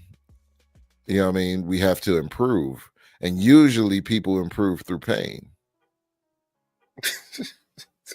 You're not These wrong. people got nerf lives and everything is easy, and they're over when they go through something real. They're over uh uh hurt. They're overly in pain because they ain't dealt with nothing. Most of the things that they That's deal what I'm with saying. have a group of people that That's a support huge. the nonsense and keep that thing that you should have been over with going on forever and ever because they make money behind it. If they can keep you crying, they can keep giving you sad movies and sad songs and cushions for your boo boos. You're never gonna deal with nothing. Well, think about this too, Nitish, to what you're saying. We already have the whole anti-bully culture that don't get me wrong, there are bullies that are horrible and need to be addressed, but for the most part, bullying in and of itself is actually healthy to individuals. It teaches them how to deal with conflict and how to deal with it positively and not flip out. But to add to that, now we're going to have a generation of kids that are going to be coming up here before long that have been on puberty blockers on top of it for God knows how long, that haven't been allowed to go through puberty on a physical sense or on a mental sense. So they're going to be even on a whole nother level of this. Well, there's a price to pay for everything, right? And for us just going through that pandemic, most people are on prescription medication right now, even for their mental health. So those puberty blockers, that comes second rate to what it is that these people are taking as far as for their head. But when they get into these relationships, they already have an skewed premise because why? You look at all of these different social groups and how it is that they are pushing for people to literally not be together unless they fit a certain criteria, even though that criteria may sound good, it's not doing anyone any good. Just like I was saying, when I was doing my paper, when you look at the statistics and the standards that they're asking for, it will not add up. Most if a man or a woman would follow the standards and you look at the statistics, most people would not even have sex or be in relationships until they're in their 40s or 50s. Lames, quitters. Well, that's the thing, though, Nightish. So if you listen to the talking points, which I believe Brittany B said this, talking points destroy relationships. If you look at the talking points, that's literally what they're talking about. They want more whores and whoremongers. But where's the relationships? But we know where the babies are. The babies exist because why? They're not out here having sex for protection. Because women don't like protection and men don't like protection. Well, why is you fucking them? Well, I mean, I just wanted some pussy. Okay, well, you could have jacked off. Truth of the matter is, you didn't have no discipline whatsoever, not of yourself or Ain't to her nothing or the like other the cousin, real. other huh? Ain't nothing like the real thing. It is something like the real thing if you wait for it. What? Yeah. Don't get me wrong. There's whores out there you can pay for them. There's gigolos Yeah, out there you can I'm pay not for them. talking about whores. I'm talking about women. This Ah, not whores. I understand Now that. all these obstacles they putting up because they not whores. But listen to the talking points. If a man should not get with a whore, he should only get with a woman who has less than how many body counts did they say is too high? What does the talking point evolve to these days? 6. The number I don't 6. know. That's what they All say. right, don't know. so all right, Shit, so if a woman has 6 bodies, no man should sleep with her, correct? Who said that? That's the talking points that I'm hearing. So think by about No, that, that's not what they said. They said that she's recreational use. So actually, they're advocating for that woman that already has an egregiously high body count by men's standard to increase her body count because you're supposed to treat her as recreational. oh, right, okay. right. Yeah. And if you had Wait, that, wait, Let wait. that be Hold true on. when Superhead has a husband. Hold on, wait. Watch this. So, going by that premise, thanks, Omni. Going by that Mhm. premise, if she has 6 by the age of 25, she's only good for recreational use. What's going to happen in 10 years? She's going to gain at least what, 5 or 6 more bodies? So, she's going to Or get have married. 12. Now, here's the problem. These older guys is preaching to the younger guys, don't mess with women whose body count is above this number. Those women as at the age of 30, they can't mess with none of those guys, even in their own age group or below. So now you have to go to the younger age groups of women. But here's the problem with that. The older dudes is going to the younger dudes. I mean, the older dudes is going to the younger women, and they're increasing their No, body I count. think it was right the first time. Well, yeah, that too. But the older dudes is going to the younger women. How many times was y'all in school and y'all seen them old dudes pulling up in Cadillacs and Suburbans and How and old was Audis it? and oh man, listen. When I was in school, I graduated in 2008. When I was getting out of when that final bell rang, I seen them young girls running to them old niggas' cars. Come on Well, now. they didn't have to So, necessarily but pull up. let's be I clear. remember Let's be clear. We're talking about teens, right? Not functioning adult women who are 23, 24. Because my last girlfriend I was with for 3 years, she was 23 years old. Well, the interesting thing about what you're saying though is if you got this metric where they're saying that if they're saying that a body count of 6 is too high, but yet you got men out here that are telling young men that they need to go out and pump and dump X number of women in order to get an understanding of what a whore is or to get their experience. By the time it's all said and done, you ain't going to have any women that have the body count necessary for her to be a decent woman. Angry Snowman, does that make sense when they say the majority of men ain't getting no sex, especially younger No, men? not at all. Thank you. What This are we is the talking about? problem. This is just a bunch of talking. And Night the is When I first younger came up people here, that I night is- look at across the board don't really listen to old dudes. When Right. you listen, let's go along with some of the talking points they have on there. They have people literally on here saying, "Don't listen to these old heads. We need to get these old heads off Don't the listen block." to these married folks. uh-huh. Yeah. Don't listen to these married folks either because he's in some kind of slave thing. He's lying to you. He's not happy. But yet they're trying to acquire marriage, apparently, or to have Right. a family. But so they don't want to listen to the people that succeeded in this. But you got to listen to the statistic that according to this research that I did as of 2024 December, going back at least 5 years, 68% of men are not experiencing sexual relationships, right? So by that measure alone, there's So who's only pumping and dumping? who's pumping and dumping. We're If talking about 68% of them ain't having sex, oh, wait, I said that who's wrong. pumping and dumping? I said that wrong. 30% are not experiencing sex. 68% are not experiencing relationships, all which is encompassed by rejection. So Well, that's- even if that's 60% aren't experiencing relationships, again, to Nidus's question, who's pumping and dumping? Because 38% really isn't that big of a metric if you want to go by statistics. That's the thing. This is why the statistics can't be trusted. And this is what I keep telling you. Oh my God. This is the now that y'all understand my frustration. Why is it that dudes would jump up here on a podcast or on a live stream or in a pre-recorded video and say these bitches ain't giving them no pussy because most men ain't experience sex? Well, who's fucking? I think to be honest with you, I think a lot of these guys. Keeping it real, I know who's getting it and who ain't. Who is? Put some numbers on it. Put some numbers on it because I think it's a minority. It's about, to be honest with you, it's probably about, I'd say 40% of the men are screwing by about 75 to 80% of the women, probably the other half of that. You think 40% of the men? I think about 35, 40% are hitting about 85, same percent of the women. Dude, I bet you the number's higher than that. I guarantee it. You think, wait. You think the number is higher than 40% of men that's sleeping with women? Absolutely. You mean to tell me that there's all these men going around out here that ain't getting a nut? I don't buy it. Yes. Are you wait. Are you online, Angry Snowman? with the way that these dudes talk. That most of them No, are forget the way that they talk. Well, Do see, you see that's from the thing, chat? Nidus. One That's second. the thing, Nidus. Do If you you see? don't, well, hold on, Nidus. You asked me a question. You asked if I'm online. Yeah, I want to finish it up, but go ahead. You I'm got to also figure it in out. real life, and what I've been seeing is real life when it comes to men and women's interactions is totally different than what they're trying to say it is online. Yeah, I see real life too. So in real life, you see a lot of young people together in a relationship. Yeah, you muffled out. In real life, you see a lot of young people in relationships. Maybe Absolutely. a lot of them. Yes, absolutely. Dude, my daughter, she's 26. She's married. I know it's anecdotal. My son, he's engaged. I got another daughter. She's 18, 19, or 18, getting ready to turn 19. She's got a boyfriend. I mean, No, we talking about in long term relationships or marriages. but it's you said young folks, did you not? Yes, young people. Well, Hey, Zoomer, what's going on? Go ahead. Your situation is a little bit different too, Angry Snowman, because fortunate for you, you know, you are the preference, believe it or not, when it comes to a lot of women out here, right? Not They want saying an old you in redhead? general. No, the white guy, the white man. That is the most preferred man.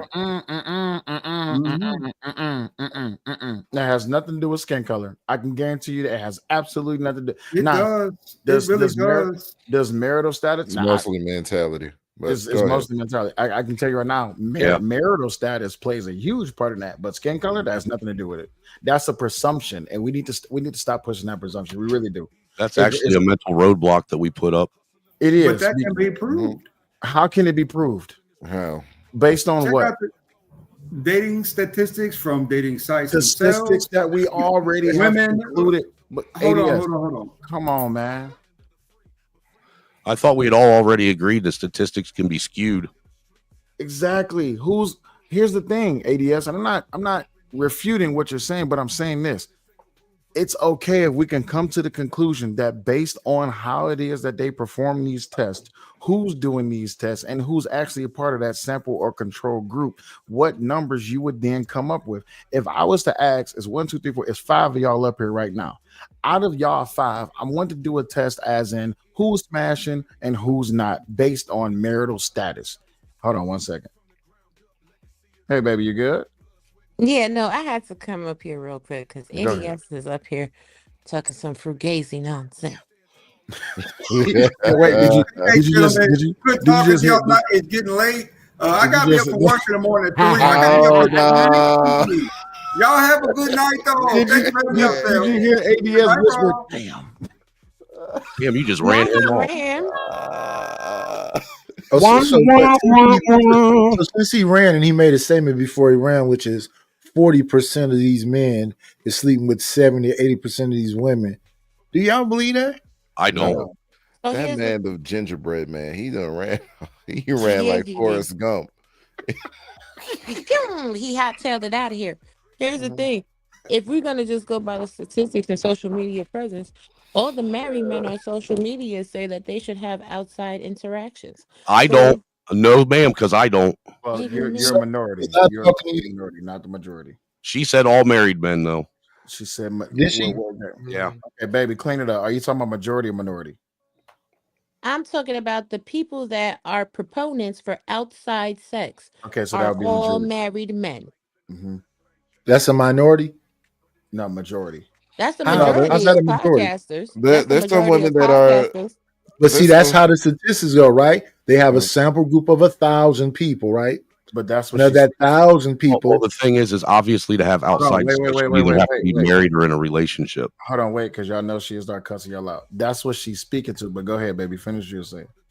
So, like how I was saying, there's, according to these statistics, there's 30 to 40% of men that are not in relationships and not having sex. So yeah, the men that are in relationships cheating on their women, the men that are in marriages cheating on their women, are sleeping with all the women and causing all the single mamas, causing all the baby mamas, catching all the STDs and spreading all the STDs. They're all the people within the marriage. And all of y'all that are single, of course, these married ninjas want to keep you away from the women so that they can have keep women on having top. sex with them, cool. So you're saying that 60% of men that's doing this? Sure. I don't believe that. I don't know. I can't even accept that premise that men are the ones that are the only ones doing it, because I can't count on one hand how many times I've had women come up and approach Well, me. no. Angry. Based on what she said, the women are complicit because they sleeping with their wife and their side piece, and they telling you to stay away from women so they can sleep with yours too. Oh damn! They dirty macking. Oh damn! That just went right over my head. My bad. Yes, because y'all all want to fight for this premise that it's the women, No, and you missing the point. These niggas is beating you in your head and playing in your face so that they can make sure y'all not getting that. All of you single men that's dry and ashy and gotta use the jerkins But to no, keep let's some stay on the people moisture that's in their having sex, bro. So it's 60% of men and the married men too that sleep with the majority of women, right? Do they ever, when they're talking about the statistics of men that are not having sex, do they ever really define the men that are having sex as men that are not married or not in marriages? No, they just say 40% of all men aren't having sex. So back to what I asked. So the 60% that's in marriages and out of marriages is sleeping with the majority of women, right? Sure, yeah. Every So man what has is the 2-3 majority of women. women? Is that 51% or is that 60 the same as the men? No, they sleep with all the women. Didn't you hear earlier, So Nigel? When they 100% of had the it, women. all the women are having sex. There is no virgins, according to Lord ADS. None of the women are But not I don't want to having say sex. what Lord ADS said. What do you think the number of women that's participating in being the side piece and the whore and all that other stuff? What's that number? I would say it's even Stevens. I say it is about 37% of men and women not participating in sex or voluntary celibacy, because I did share an article earlier with empirical data. The Gen Zers are not having sex. Okay, so the young people now. So that means that these old folks is out here having basically freaknik. Yeah, because if you look at the kids having kids and So then it's both. dropping So then drastically. it's both people, Angry Snowman.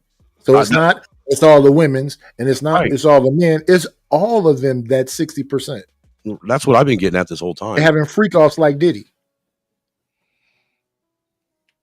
You know, right? Like I said, Nigel, that's what parties. Or are they sleeping with men and they think that it don't count? Yeah, because there's been dudes out here that said this, like if you sleep with another man, it doesn't count.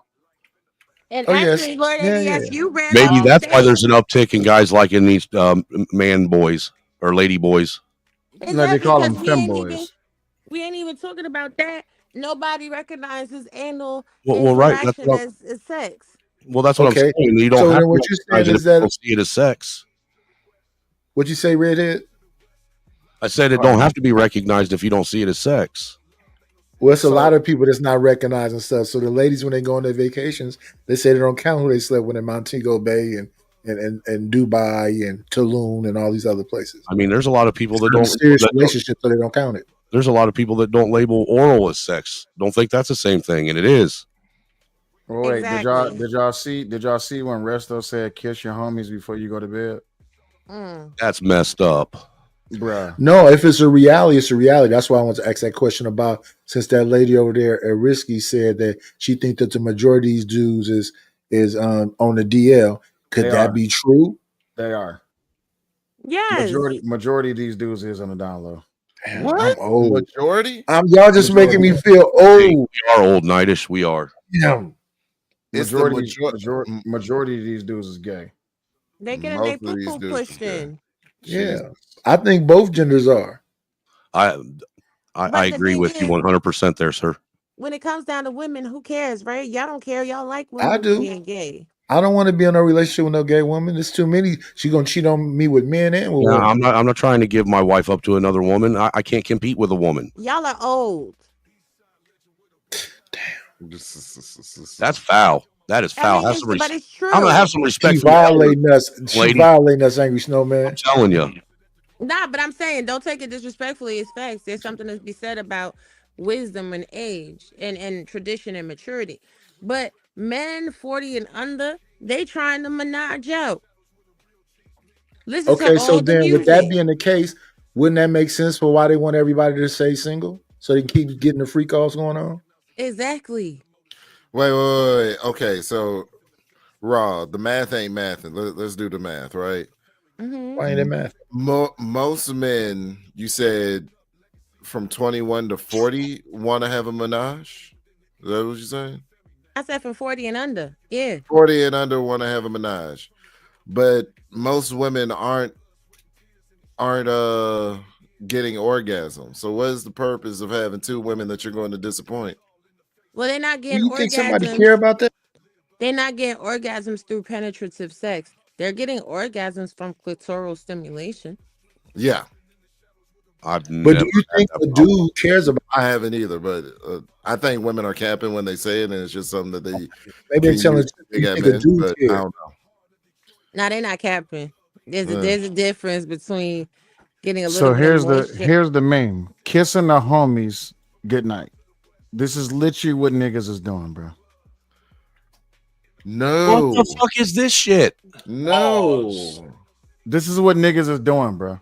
He grabbed his I face. didn't see one nigga though. Oh no, No. you did see a nigga. No, you There was a totally seen a nigga in nigga. there. Yeah, he was in there. Oh, Yeah, it was one you in see- there. Token. yeah, you They go, see one. okay.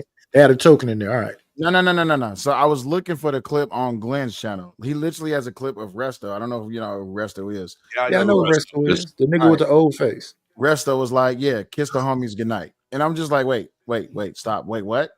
And that's literally what these niggas are doing, bro. Like, listen, I'm not knocking what a dude want to do. If that's what you want to do, you listen, you participate in that. But when I tell you that more than 60% of these niggas is on the download, that's what they are. And that's not to be derogatory towards them. It's just the truth. So you think that's what's going on these panels? Yes. Look, dude, I'm gonna tell you what. I don't. My son's about to turn 10, and I haven't kissed him on his mouth since he was a baby. Baby. How He does, gets a kiss from me on his forehead. How does Tom play that clip? They dick holing. That's what they doing, bro. I mean, What is wrong with these folks? Where are their parents at? they have like a whole bus, right? I think somebody was telling me about it, is talking about the corn. They got a whole Bang Bro bus where they be putting dudes in the bus with a blindfold, and they think they interacted with a woman, they interacted with a man. Hell nah. Somebody would fucking die. Niggas is nasty. You seem to Somebody be the got to go. minority, Snowman. Not that's a Mexican Zoomer. Nah, somebody got to go. Here Yeah, you go. y'all seem to I be don't the know why you minority. would play Russian roulette with your life like that. Nah, I And then found it. Hold they on. saying they got these GAY goons. Some of them are gay for pay. All right, hold on. Share this. Gay thing. for here's the fun fact about gay Watch for this pay. shit. It's Hold still on, gay. wait. Watch this shit. Encourage you to join Resto and the rest of the boys, at the Boys Will Be Boys Spring Break Marathon. Kiss your homies goodnight. It's not gay. That's right. What? All the gay shit that you could expect. Brought to you by one and only Resto the Chesto. That's right.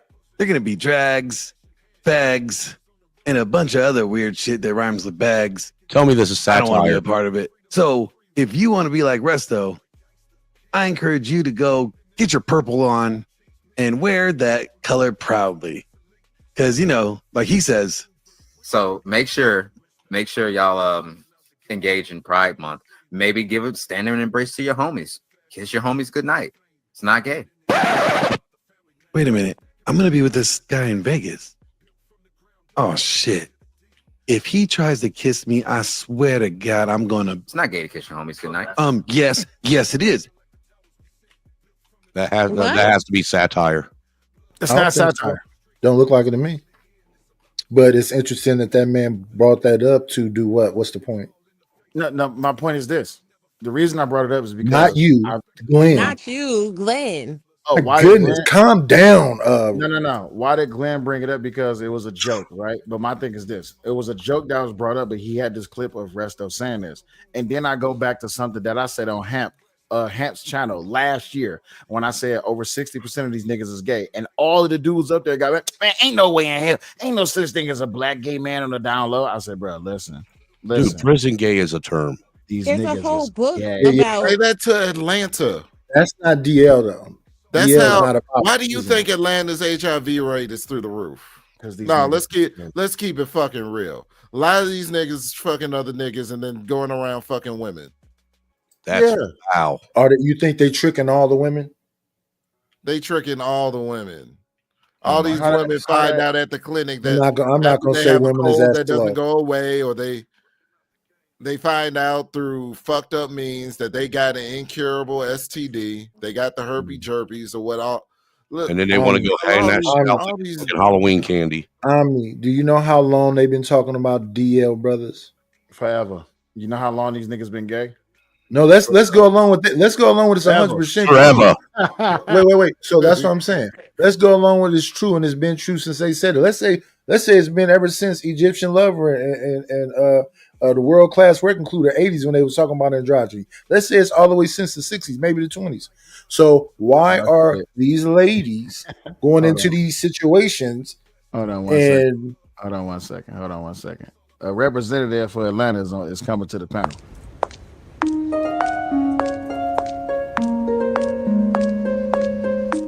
What's up, ADS? That sachet goes right along with the beat. Hey man, I am so sick of the Atlanta hate though. Where you from, Omni? Where you it's from? not Atlanta hate. I'm from New Orleans, Louisiana. See, Not Atlanta, apparently. So New Orleans is all of a sudden clean. Then y'all just I never have an said issue that. with Katrina. No. Y'all came to Atlanta. Wait. Lord ADS, let me help you out. Lord ADS, let me help you out. They got something they call Red Day or something, where all the dudes is out there dressed like ladies in red dresses. Yeah. I'm not familiar with that day. That's oh weird. my goodness, I did it on a show about it. That's weird. I saw that show that you shoot did me. on about it. That's why I was waiting on the answer to come out. That's just weird. Shoot me the link to that show because that's interesting. I don't know about no gay shit. This is what I'm saying. Though. So you mean to tell me there is not a high rates of HIV, transgenderism, and a bunch of gay niggas in Atlanta? Well, the highest is actually San Francisco and Vermont. Atlanta comes in third or fourth with the gay thing, to be honest with you. I said high. I didn't say highest. No. Third or fourth is still pretty high, though, then, dude. But guess That's who within the top falls- 5. Guess who falls 6 and 7 though? New Orleans. Okay, so we got you beat. So wait, so where you come? So before you hate on us, let's go Hey, ahead. at least they're not 3 or 4. No, New Orleans has always been a sexually degenerate city. When I was don't change up now. You call that man out. I didn't change up. I didn't change up nothing. One second, I'm standing finna on help you out, Atlanta brother. has a huge amount of gay shit going on along with HIV and AIDS. I don't understand what the city loyalty shit is, though. I can accept mine. You can say that about New Orleans. I can accept mine. I grew up with it, but you know what I'm saying. It's not. Maybe I just moved around too Sal, much. can you pull this up from the back? That don't even sound right. Could you restate that, please? That didn't sound Can right. you when pull said it. this clip that's in the back up? And you guys that stay on that kind of stuff is hilarious too. It's a clip. Like they know Lil Wayne and Baby. Yeah, was hey, Nitish, be honest. We didn't have to do this pause and no Diddy shit when we were younger, did we? Probably should have did it, but no. Here we go. There was a sea of red dresses and, of course, dirty linen. The majority were all cheering on the That Saints guy's mad he ain't out there wearing a dress. to catch some of that action, and all of them are ready to see how the Saints do this season. Them niggas. It might have been hot outside, and mostly everyone was in red, but that didn't stop people from supporting the black and gold. I'm just excited to see what we will do this year. Let's go, Saints Nation. Emily Reese is an artist with a gallery on Royal Street, and Dirty Linen Night brings a different feeling. It's loose. It's an opportunity for all the galleries here to enjoy.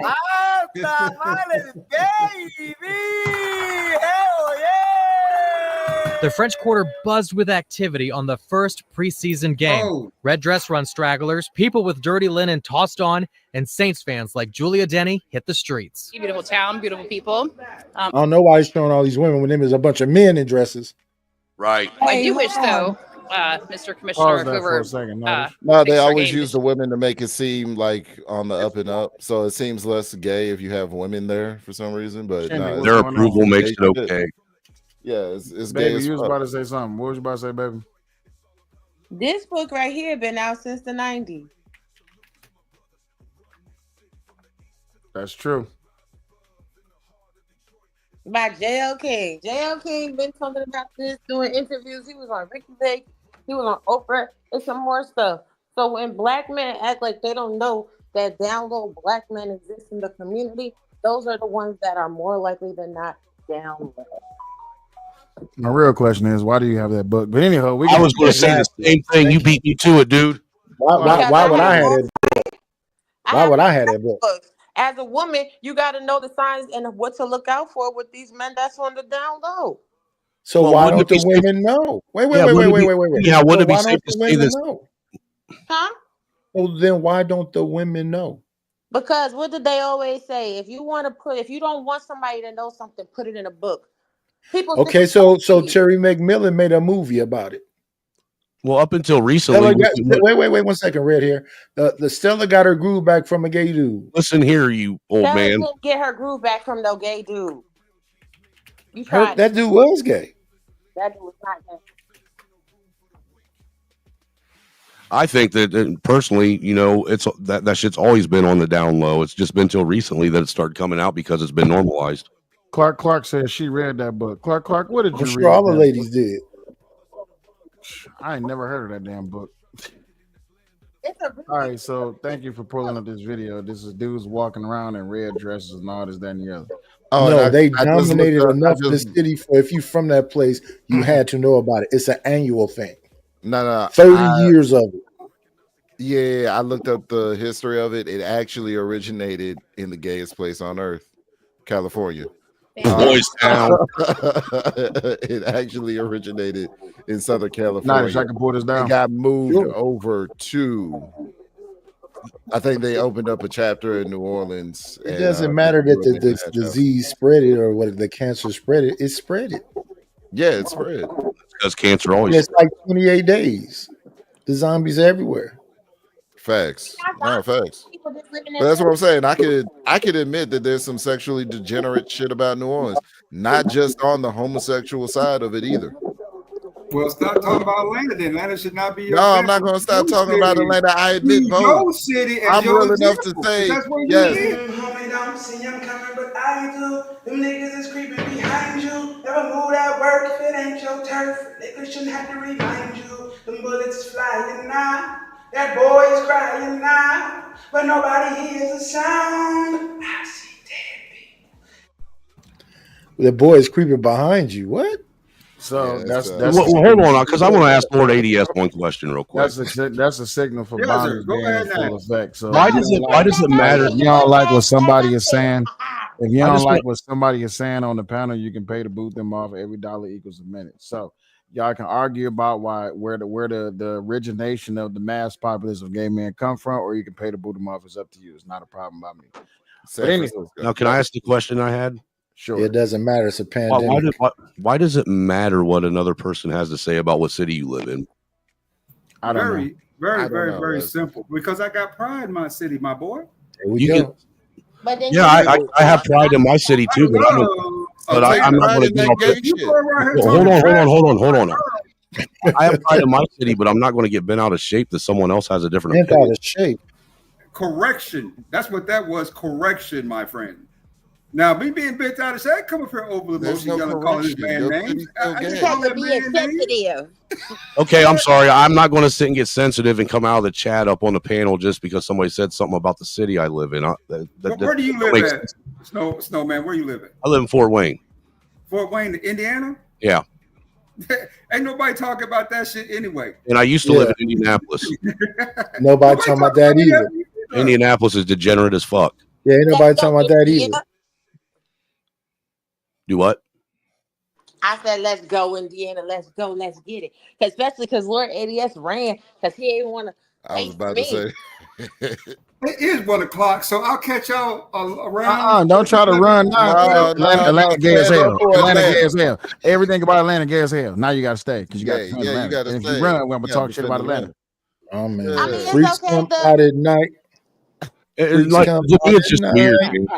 It's no slight to you. To me, it's just weird to, want to sit and have a back and forth about a city. Well, here's the thing. No. He ran away. He ran away from a woman, and he's coming to interact with men. We understand. He's from Atlanta. We get it. It's But here's the thing, that is though. my You can't say that when I just showed you the red dress stuff. Hold on. Here's the thing. No, let me keep it real. No, I don't have a hard time. This is the thing. I don't have a hard. Dudes Go have ahead. been dying for colors and less. So cities don't mean nothing. Dudes have literally been dying over arguments as far as who originated which specific gang or what's that's wild the too. mottos. So listen, when I seen dudes dying for street signs, I knew something was wrong with us, dog. Facts. Big So time. to sit here and assume that dudes won't be ready to defend their city on addendum would be a fallacy of our own intellect, because dudes have been dying for less. Literally, you have the Pyrus, which is inside the Bloods, and them niggas they don't even know how to get along. Facts. Pyru? What's that? Yeah, but not everybody in those communities are all involved in gangs, are they? No. So only So if why- you but gang- my- so if they only are, if why you would they gang be? banging. Go ahead. So only if you gang banging. Most real gangs like Rolling 60s and stuff like that, right? If you ain't gang banging, they won't fuck with you. You see what I'm saying? Unless you're on that type of time. Right, but Now, what I'm those dudes, go ahead. No, what I'm saying is like, if that's part of Ed Unchained said it's a ghetto culture thing or something. And that's another bad analogy. He's wrong. Okay. Majority of the ghetto is Pride not is on the that gang. shit. Gang. That's why I never got into people calling people ghetto. Well, I was It's just a bunch of moms and church people and people that go to work every day in them said ghettos. They ain't doing none of that. Well, the reason why I said that and was looking at that is because look, and to what Will was saying, you got biker gangs that I grew up around with my whole life that's got territory lines, but the rest of the white folks that weren't involved with it didn't give a shit about what their territory was or what city they claimed or this, that, and the third. That was their shit. Had nothing to do with us. Well, yeah, civilians are innocent. You only interact with those who gangbang, and not unless you violating. If you violating, that's a different story. But they give a little bit of grace to civilians, right? So, in the area where I grew up in, like if they seen an old lady walking down the street with her groceries, I don't give a fuck who's standing on that corner. Nigga, the big dog gonna be like, hey, go help that old lady out. You see what I'm saying? Right. But if they see a dude coming up the street and he got on the wrong colors, he might get checked. Or if a dude come on the street and he violating, or he definitely about to get stepped on. But the truth of the matter is, if you gang banging, then you're a part of that culture. But if you ain't gang banging, they're gonna leave you alone. Now, I guess to what you just said there, if you see a bunch of new guys in town that's got, your patch and then your top and bottom rock, specifically the top and bottom rockers on it, you're going to get checked by the biker gangs because now you're trying to basically, like you said, misrepresent or pretend or whatever it is. Or you might get educated. I've been in a biker bar where a guy, he's just rolling around on his bike and he might have on a patch he may think is cool, but the biker gang may be like, "Hey, yo, bro, listen, do you understand what that patch means? Right. You might need to take that off." You see Like what I'm that saying? 1% patch or something. Yeah, because like I'm not even like if Nighters come in and he got on a patch with a skull with some wings on it, and he's not a part of Hell's Angels. It's just like, hey, yo, hey, let me holler at you. Hey, why you got that patch on? Because I want to see if you actually part of it, right? Mm-hmm. And if you just got that patch on because it's something nice and you like it, hey, that's cool and all. But let me just give you a little something right quick. You might want to take that patch off while you're in this town. Well, I need to take the patch off because I'm just letting you know right now. Some people might take offense to that patch. You might want to take that off. Now, if people would not take offense to that, just be like, oh, okay, I appreciate you for that. And they keep it moving. Most of the old heads, and I don't say that derogatorily, most of the old heads or the elders that's within gangs would rather educate you than to step on you. It's the new age guys that's trying to prove a point. It's more than just gangs that do that, though. What do the military people call it when people be false men? Some valor. What's it called? Stolen valor. Fake Stolen valor. valor. Fake The valor. same Yeah, thing. Yeah. No, stolen valor is different. Yeah, stolen valor is different. It is, but I can see how Nightish is correlating it because you're basically putting on the uniform and you never did it. Exactly. And that's what a lot of these guys are doing that we're talking about now is they put on the uniform. And you can get stumped out for it, and you can get stripped for whatever you got on if you got fake whatever that's ranked. I've never heard anybody now Angry Snowman, if you think I get upset over Atlanta, I did 11 years in the Navy, brother. So you start talking bad about the blue, brother, that will piss me off. Hey, well, I never man, to hell with the Navy. Respectfully, military. Hold on. First off, Lord ADS, I thank you for your service. Second, because I didn't serve, I don't say shit about the other military branches. That's not my place. Yeah, but they fight with each other, and Yeah, then they do. I said thank That's you their to thing. somebody for their service, and they got pissed off and said don't say that shit to them. Because it's a premise that comes with that, right? It's a Because brotherhood no, it's between not all just that. branches. Not just that. Most service, like people who. All right, I'm speaking for my cousin in this aspect.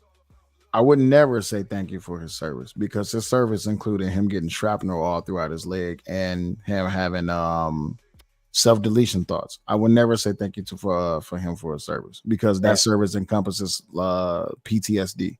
For some people, that service may even come with and I'm just being honest when I talk about this. In the military, we have this thing where we participated in bullying, or what do they call it when like a whole bunch hazing, right?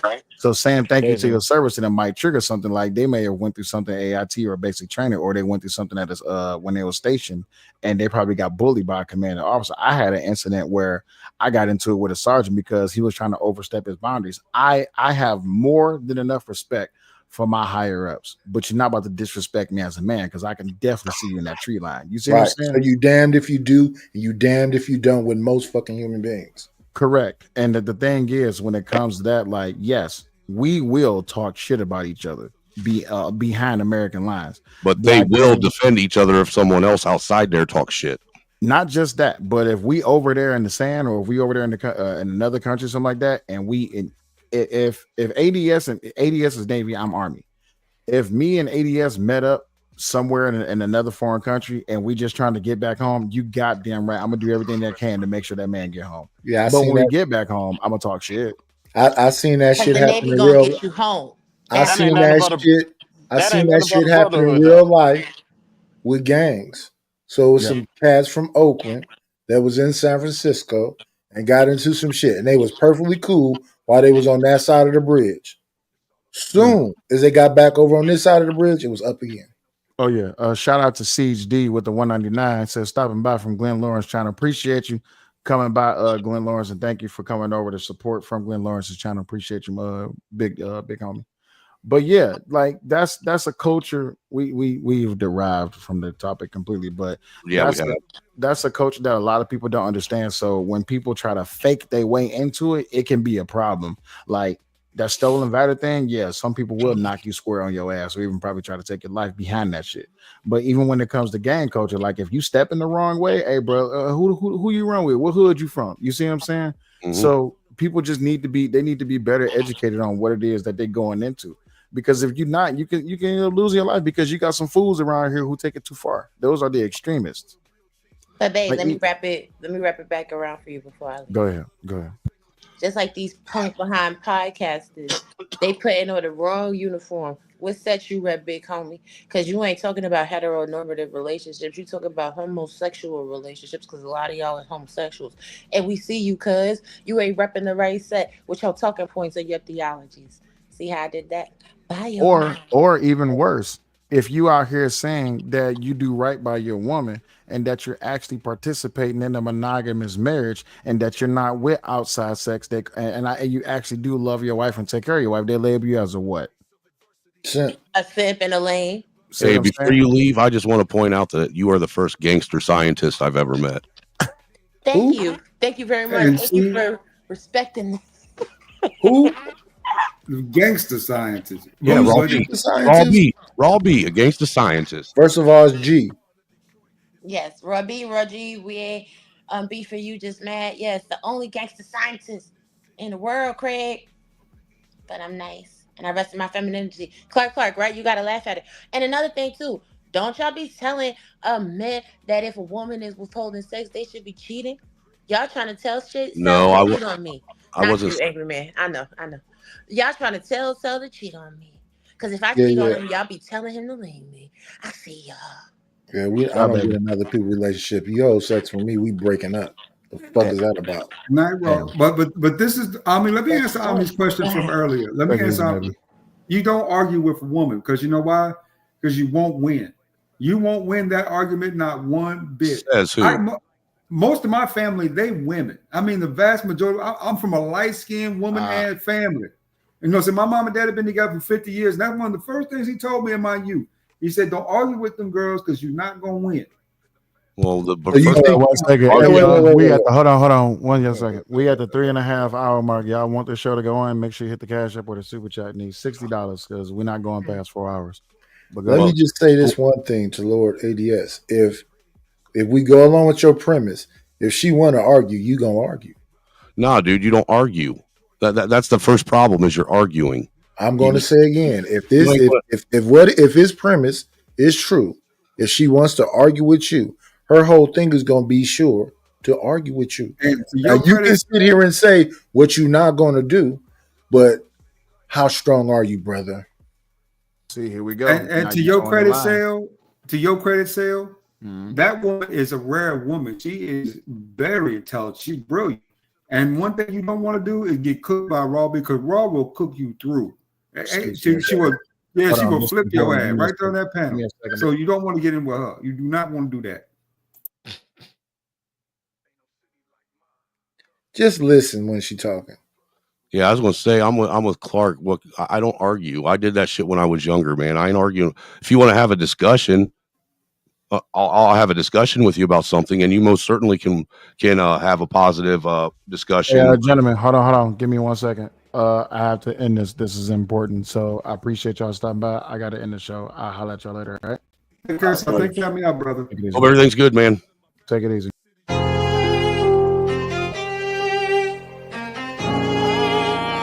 Pole by me. Yeah, in jail I be. Nobody, the street got me paranoid. I'm keeping my pole on.